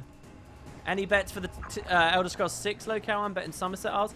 Yeah, a lot of people think Valenwood elsewhere. I think Somerset Isles is a really good candidate, though, just because of the Old Mary Dominion's prominence in Skyrim. I think it's a great place to go to. But who knows? There will have been some throwaway line in Skyrim that mentions where we'll go, like the story thread. Like Morrowind had in the Tribunal expansion, it had someone talking about the Oblivion Crisis and the Daedra attacking the world and blah blah blah, which ended up being the sequel. And then after the sequel came out, people were like, oh my god, Bethesda was totally hinting at it. And then Oblivion had, after the main quest, again, Tribunal took place after the main quest in Morrowind. Oblivion had a hint about the dragons and what the Blades would continue to do after Martin Septon's story was over and stuff. And then that ended up becoming Skyrim. So there's no doubt that in Skyrim, somewhere, there's a throwaway line from an NPC that's telling us what the next story is going to be. See, if I was already a YouTuber in that franchise, that's the kind of video I'd be making right now. I'd be like, oh, the next game could be this or this or this. Because, you know, speculation's on. Let's not do that achievement. This is a different achievement. What else we got? Tangled Depths. We got Chuck Egg Scrambler. Destroy all of the Chuck Eggs in the Scrap Cannon adventure in one attempt. That's not actually getting gold on it. Right, see, I've got the Scar and Novus to defend. Haywire Punch-O-Matic's an interesting one, because that got nerfed way down, right? Shall we try that? I do want to see how easy that is now that it's been nerfed. Let's try that. Wait, hold on. Scrap Cannon Adventure. Well, Scrap Rifle Field Test, Silver, Gold, and this. That's 3 achievements all in one place. How about we try that? Let's try that. I know we're not really talking about the adventures themselves. I'll talk more about this, because I really don't remember how this one works. So we shall see. Where is it, though? I can't remember. I thought it was somewhere around the Scarborough one. Do On Wings of Gold. I think I've already done On Wings of Gold, haven't I? Watched a video on YouTube yesterday about a guy postulating the possible Valiant would leak info. Not sure how legit or probable the theory was. A lot of times rumors in the gaming world turn out to be true, though. Yeah, and a lot of times they don't. I think I know what video you're talking about, and I turned it off quite early into watching it. It was based on just like some Fallout DLC rumor mongering, right?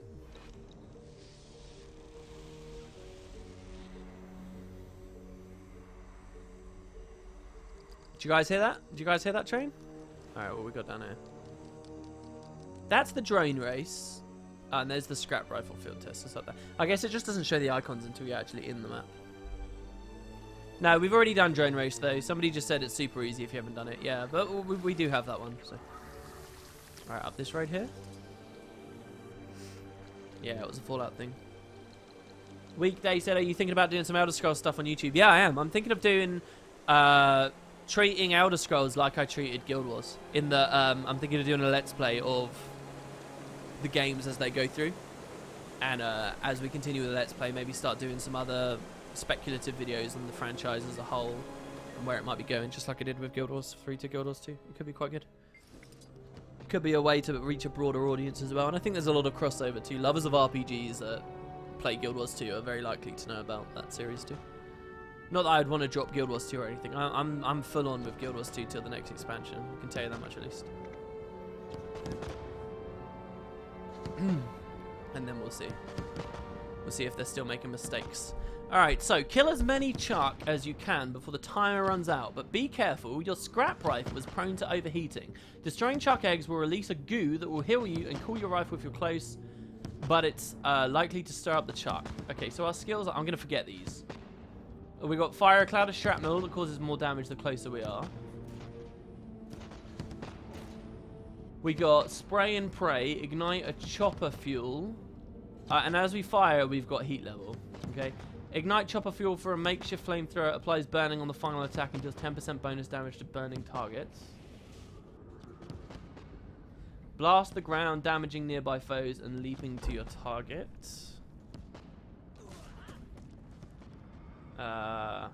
Launch a cluster of rusty shrapnel that bleeds, cripples, and poisons enemies. Unstable while gliding. Oh, I can use a lot of these while gliding. Gives me 10 heat level as well. Why does that give me so much heat? That doesn't look that useful. Throw your overheated scrap cannon with 5 seconds, within 5 seconds for devastating final attack. But it only rolls into that when I'm overheated.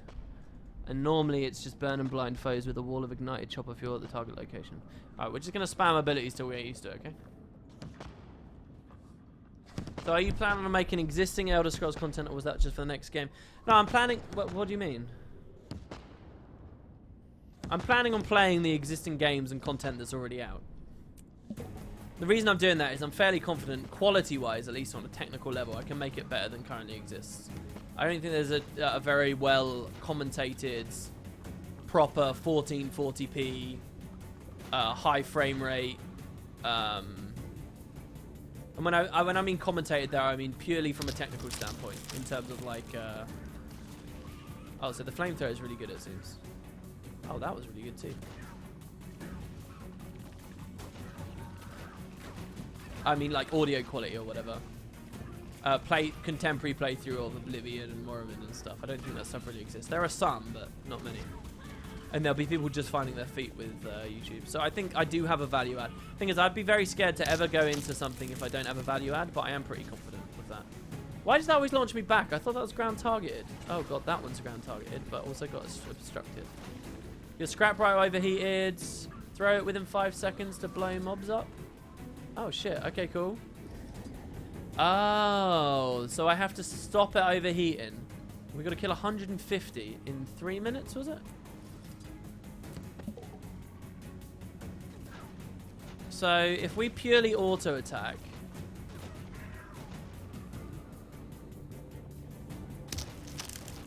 let's just see. I'm going to try and do this quite scientifically here. I'm going to try and just auto my way to victory.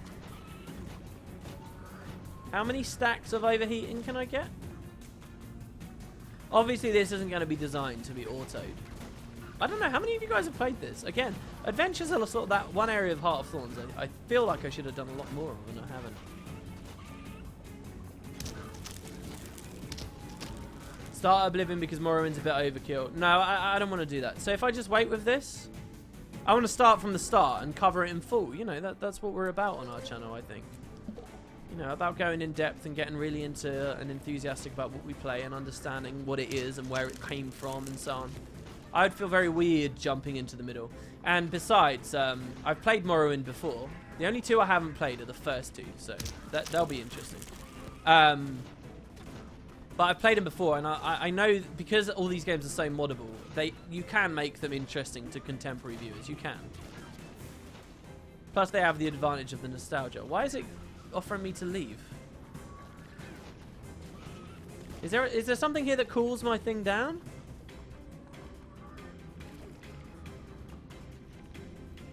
And that gives me 10 heat level.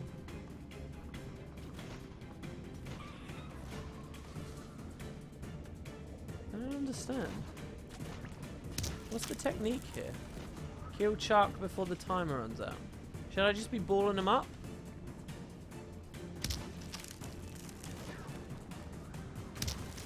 Does killing the eggs give me goop that makes me... See, it blew up straight away. I mean, that's kind of cool at the end there. Kill as many Chuck as I can before the timer runs out, but be careful, your scrap rifle is prone to overheating. Destroying eggs will release a goo that will heal you and cool your rifle if you're close by, but it's likely to start the Chuck. You want to use mostly auto and flamethrower. Use flame or if there's a big group, pop eggs to summon more Chuck. And be close to some cooldown weapon.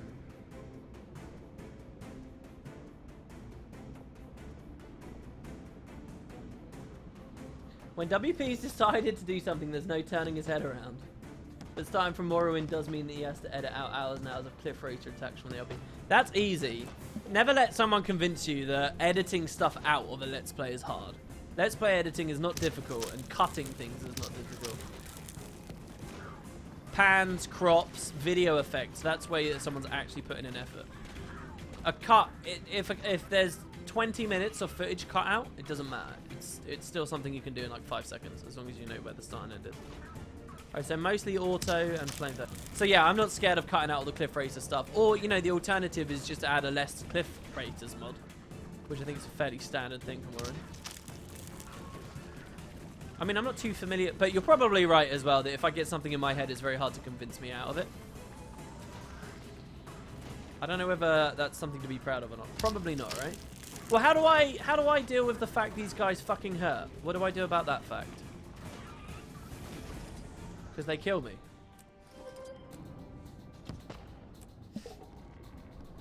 Just like with the other adventure, we're going to figure this out. There is no other direction for us to go as well, right? Yeah, it seems to want us to go up this way. There's no easy reset on this either. Oh, this is actually a 4-minute adventure too. So that's already given us so much heat level. The thing is, this is AoE. You know, some of these adventures are really fun because they really play with the fact there's no AoE cap. Like the other one on this map where you're the golem. Really cool. Very difficult before the patch as well. That was the one we almost did disagree. Can I just auto my way to overheating? I mean, it's weird to pair a mechanic where you've only got a certain amount of time left with a whole overheat mechanic like this. Did the chuck respawn as well? Is that what's going on here? See, look, we're fucked. I get it. The overheating's like supposed to be an explosive finale kind of thing.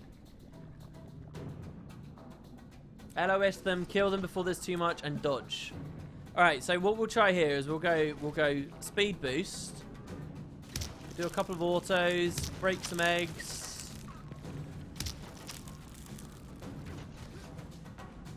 We're gonna run really far through here. Here we go. And then I'm going to LOS them all here and drop a flame wall here. Oh, God. Oh, flame wall's the 5. Right. Before it overheats. So is this a game of LOSing? Hey, that makes a lot of sense. And that's kind of a cool idea as well. Alright. So another speed boost mushroom over there. How many did we get there? So we killed 10. Here, obviously, we want to break these eggs, spawn more.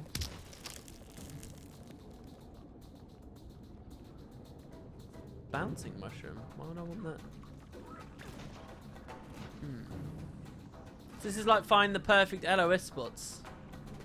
This is some Guild Wars 1 endgame practice right here. It really is. Oh, this is quite fun. This is pretty juicy. Hard to see how many stacks I've got.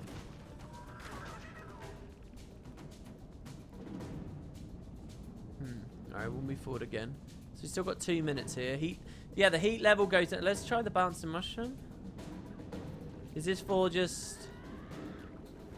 Oh my god. Oh, wow. Really now? Oh, this has got to all be one massive LOS, surely. Oh dear. Okay, behind this. Ready?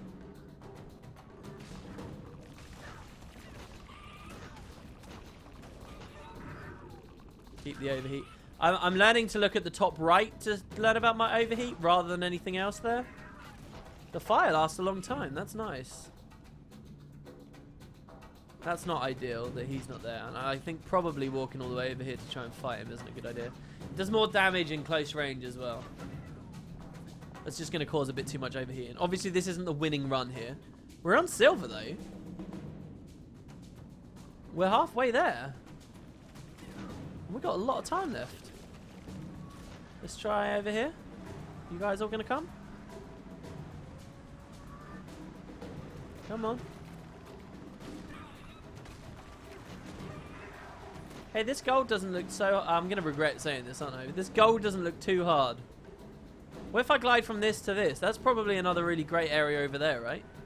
I don't know whether I'll make it. I will make it. That's easy. Okay, let's try this then. Got 1 minute.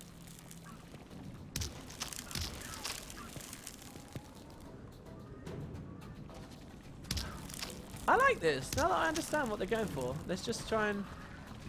Oh, this is nice. Oh my god, I feel like I'm in the movie Alien 2 right now.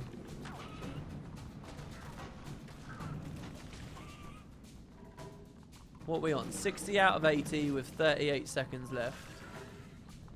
I think the thing about this is probably you've got a lot more time than you anticipate. I'm just going to drag him into the fire there instead of firing again. There we go, nice. 63 out of 80 with 20 seconds left. Oof. Another flamethrower down here and we're almost done, I'm telling you now. Look at that. Oh, don't kill me, don't kill me, don't kill me. Oh. I'm going to try and overheat it and throw my weapon at the end. 73 out of 80. Come on. Come on. Oh, yes, we did it. We did it. We got gold. Did we get gold? Oh, what? Oh, wait. Oh, 80 is silver. Oh. 80 is silver. Gold is 150. Shit. I'm 53 best for today, though.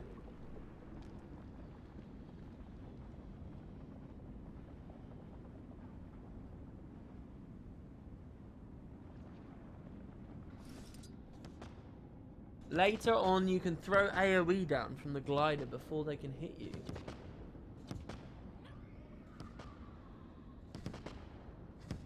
Someone said it's going to be a long series if I play through the entire of each Elder Scrolls game. But yeah, I wasn't thinking of doing the entirety of each one. I was thinking of doing the main quest for each one. And then if it picks up as a thing, I can do alternate side series as and when I want, showing off some of the side guilds and stuff, which obviously are huge parts of those games. I mean, they're open world roaming RPGs. There's an immense amount, almost immeasurable amount of content, especially when you start adding mods into the equation. So yeah, the idea would not be to do an absolute 100% of absolutely everything in one go. You'd have like, the core series would be show off all of the Oblivion's like main series stuff, or the Morrowind main story stuff. Do you get what I mean? Plus the particularly relevant outside things and core DLCs, while playing one archetype of character. The cool thing is there's like, as far as the open world ones go after the third, obviously the gameplay changes a lot after the second game. The cool thing that you can do is you could actually have like Morrowind, you'd play like a strength-based character, or the thing is Morrowind's got so many options. But then you could play like a magic-y type character in Oblivion and a stealthy character in Skyrim or whatever, and you'd find out which game does what the best, you know, which game has the most rewarding magic system versus whatever. And that way you could get the different character archetypes in there as well. This one's gone really badly. How am I so close to dead? So that ability, skill 3, does do 2 hits of damage. Shit. Oh my god. What did I do wrong there? I don't understand. Oh, that was pretty cheeky. You can drop a skill 5 and then start again and get kills. Or do damage. Alright, I think what I want to do here is just LOS here. Oh, why am I still on cooldown? That's not fair.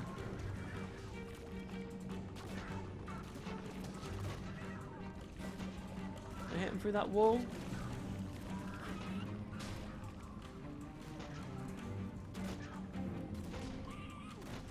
I wonder how long I'm supposed to focus on each area. Last time I had 10 coming out of this. This time I got 9.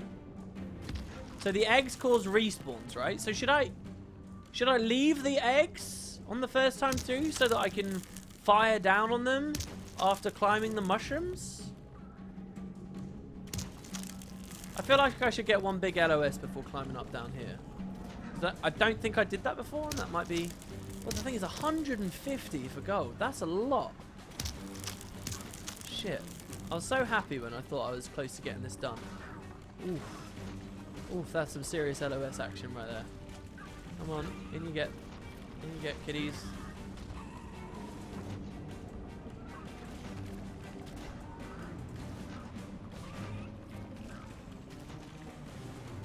Is it like fight till you overheat and then...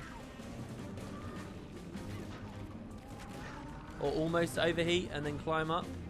Let's try this mushroom. Was this the one we did before, or...? It was, wasn't it? Thing is, I'm still quite close to overheating here. I do like combat mode. It does feel good. You guys got to admit. Alright. And then behind this one seems really good. Right, that looks like a nice LOS there. So LOS, for those that don't know, this is the idea of like moving to a corner. That was good. That was clean as all balls. You got to admit it. Oh, what about that? So the AI is forced to path into you.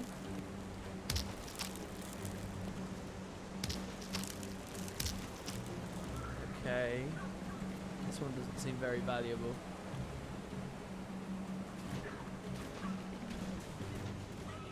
Almost overheated there.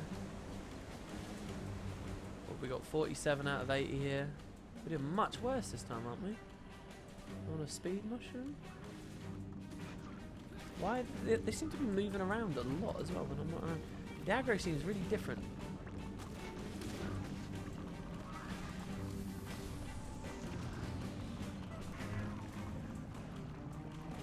Gotta be careful, I'm close to overheating here, like really close. If you guys want to look up on the top right to...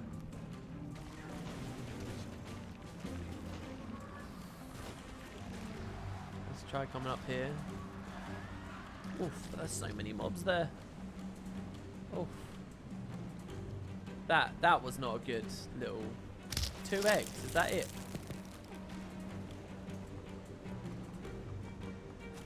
That's it, walk into the flame wall. Good. We got 30 seconds. Oof. Come on, what do you mean skill recharging? What, you didn't even activate? Oh no, I had the wrong skill. Oh, the skill 4 I've not even really been using. That was putting poison out. Damn, we're not even going to get silver in this one.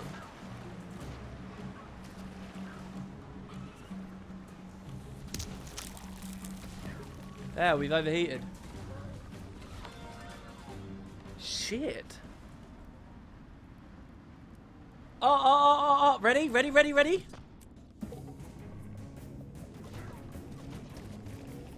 Watch this. Oh my god, Daily, go away.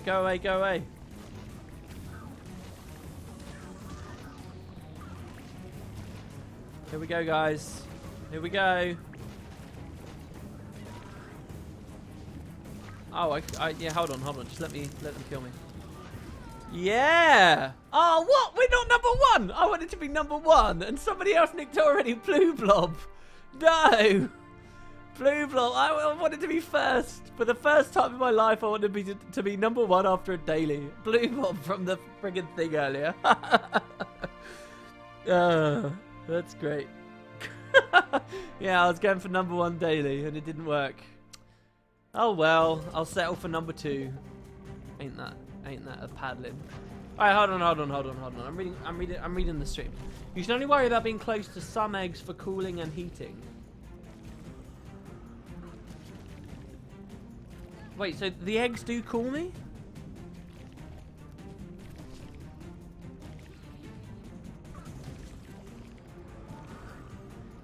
For Morrowind, I would love to see some cut-in Skywind shots. That's an interesting idea.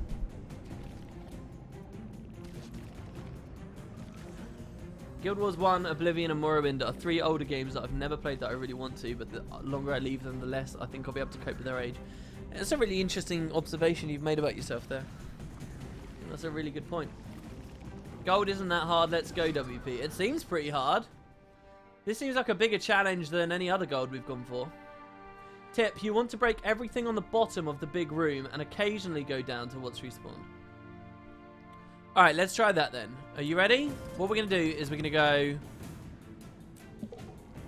in. We're going to speed mushroom.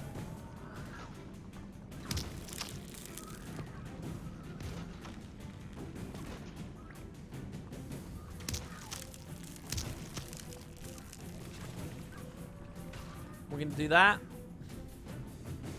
We're going to go straight into this speed mushroom. Does breaking these cause endless waves of chuck to spawn out of them? Is that the idea, basically?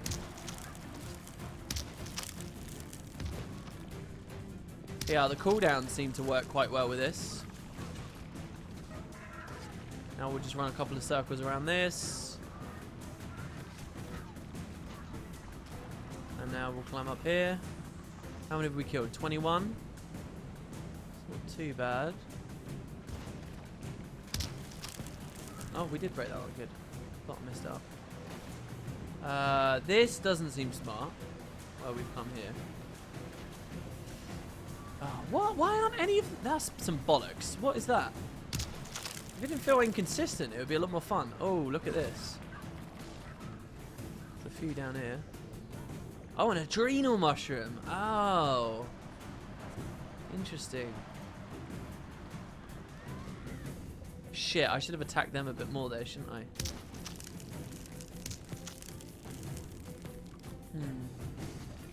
I like that some of them are still charging me, even though... Alright, let's move around this here. Ready?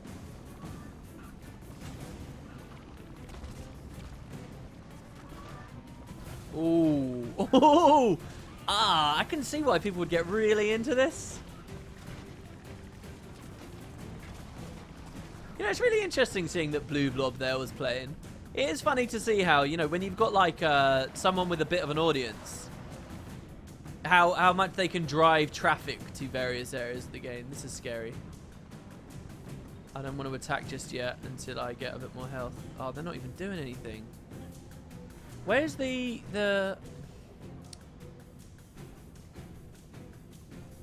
I think we started this off okay, you know. I think this was sort of a good plan at the start. It's probably some like really incisive kind of route though. Are you guys looking forward to more of this stuff in future expansions? Is that something that excites you? Oh my god, we've come here again. You know, the thought that we'll go to the Crystal Desert and it will be littered with adventures.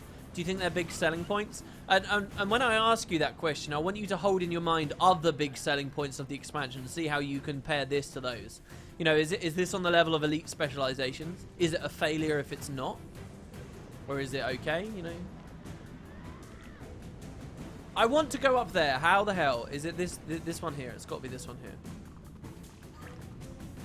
Okay, it's that one there. All right.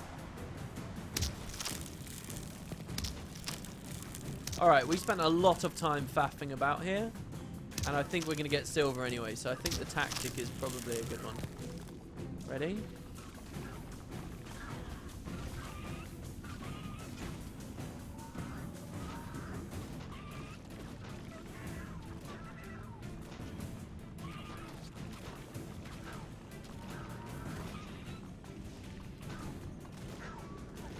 Yeah, we got silver.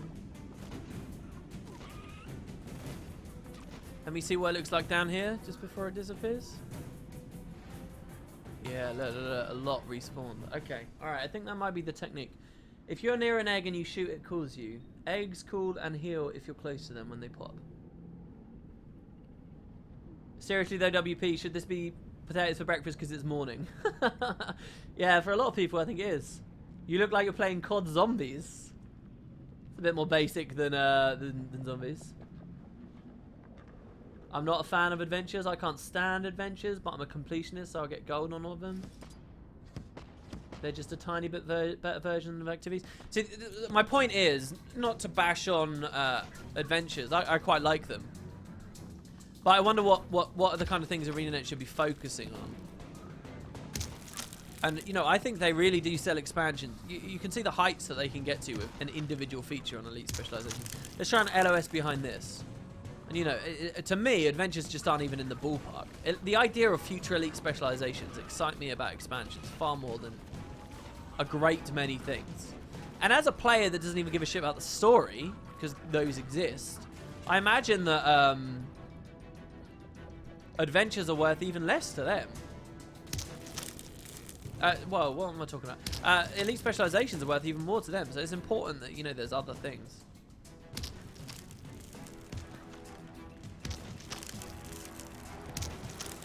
You guys think about like competitive adventures for the World versus World and PvP primary players. Right, so if we just run little circles here. Oh, I like that. That kind of had a classic feel of use skill 5 through to 1, which was very Guild Wars 1-y. You know, you'd have your most powerful skill on 5 and you'd just go backwards through the skill bar.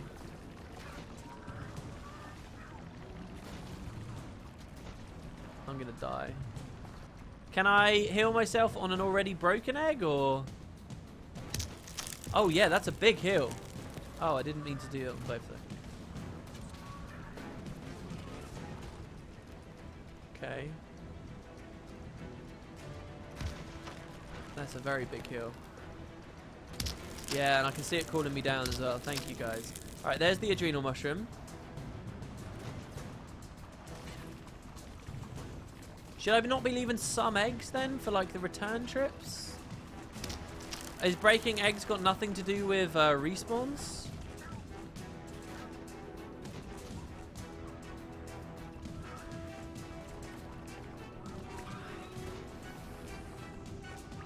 Is that why these areas exist? So that I can get back up? And, you know, sneak out some cheeky heals and cooldown? Thing is, you actually get out of combat regen on this as well, which is interesting. I don't know what's going to happen with them there now. So there, like, that will cool me down. So this area is like a real boon. Shit tons of chalk. Shit tons of eggs and cooling down possibilities. Alright. This is probably not a great place to do it. I'm going to move over here. Try and grab some more. I think running little circles on this one's a great idea. Ready? Because what we're trying to think of and always be considerate here, guys, of is what the maximum aggro range of these guys is before they break and walk off, like this fellow here has done. You see? So you wanna be able to get the biggest ball possible without them all bailing on you. So there's a double mushroom though. So what if I take this one up as well? Is that another really rich? Oh, it is. Nice. Problem is we still don't even have silver here. So maybe I should do that in a second pull. One around here.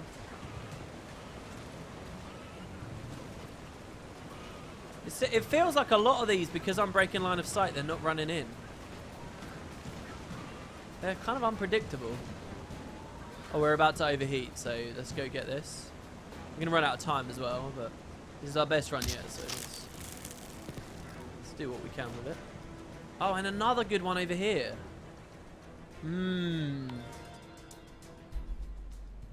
Curious.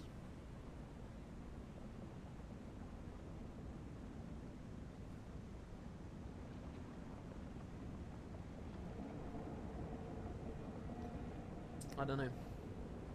Alright, I'll try one more, guys, and then we'll probably close the stream down for the night. So here we go. Alright, I'm going to try and do this as best I can, which I think is sort of vaguely do some damage. Now that I know that these eggs cool me down, I'm not so scared to spam shit here early on.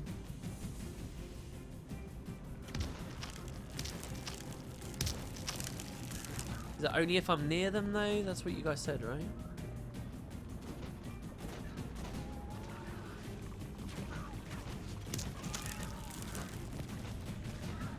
See, when you get a speed mushroom, you can shoot really fast. Probably be careful of that, probably. So we'll do one little batch down here.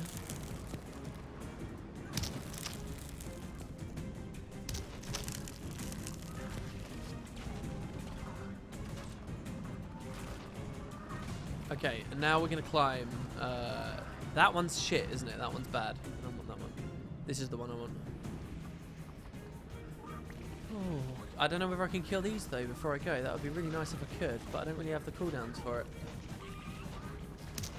Alright, that's going to have to be as good as I can do, I think, there. Because I'm going to overheat if I'm not really careful here. So is the idea I only want to hit one egg at a time? Like, when I'm cleaving multiple, that's actually bad, right? Oh no, I think it's cooling me down anyway. Alright, here we go.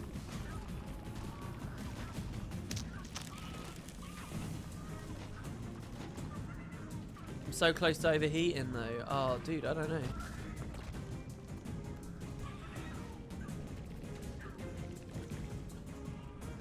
You know, when this all came out, I was such a fan of really difficult golds, but now that I'm playing, the way that I'm playing at the moment, I don't know. Maybe it's just because I'm only here for the rewards, not relishing in the exploration of it now.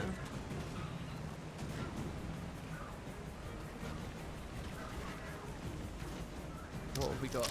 We're not even at silver.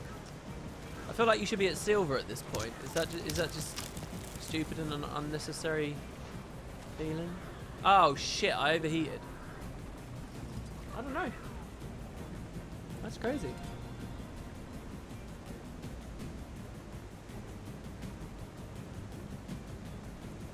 I don't know. That is really weird. Well, there you go, guys. Just did some extra stuff there, I guess. Went for a couple more AP. We'll see how we do in some future streams. I'll probably pick up Zero to Hero. Or it might be Nightfall tomorrow. We might do Nightfall tomorrow. Depends. Yeah, WP playing MMOs only for rewards confirmed. Yeah, we shall see. Anyway, cheers, guys. Thanks very much for tuning in on the giveaways today. Thanks for participating in the little arena. We'll check out an EU version of that next week.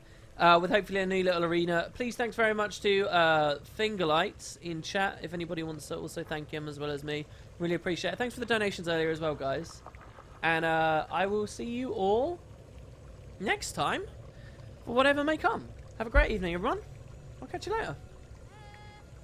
Oh, apparently burn duration food worked for that adventure. That's cool. Nice burn there, Craig. Alright, yeah, cheers, guys. Thanks very much. See you later.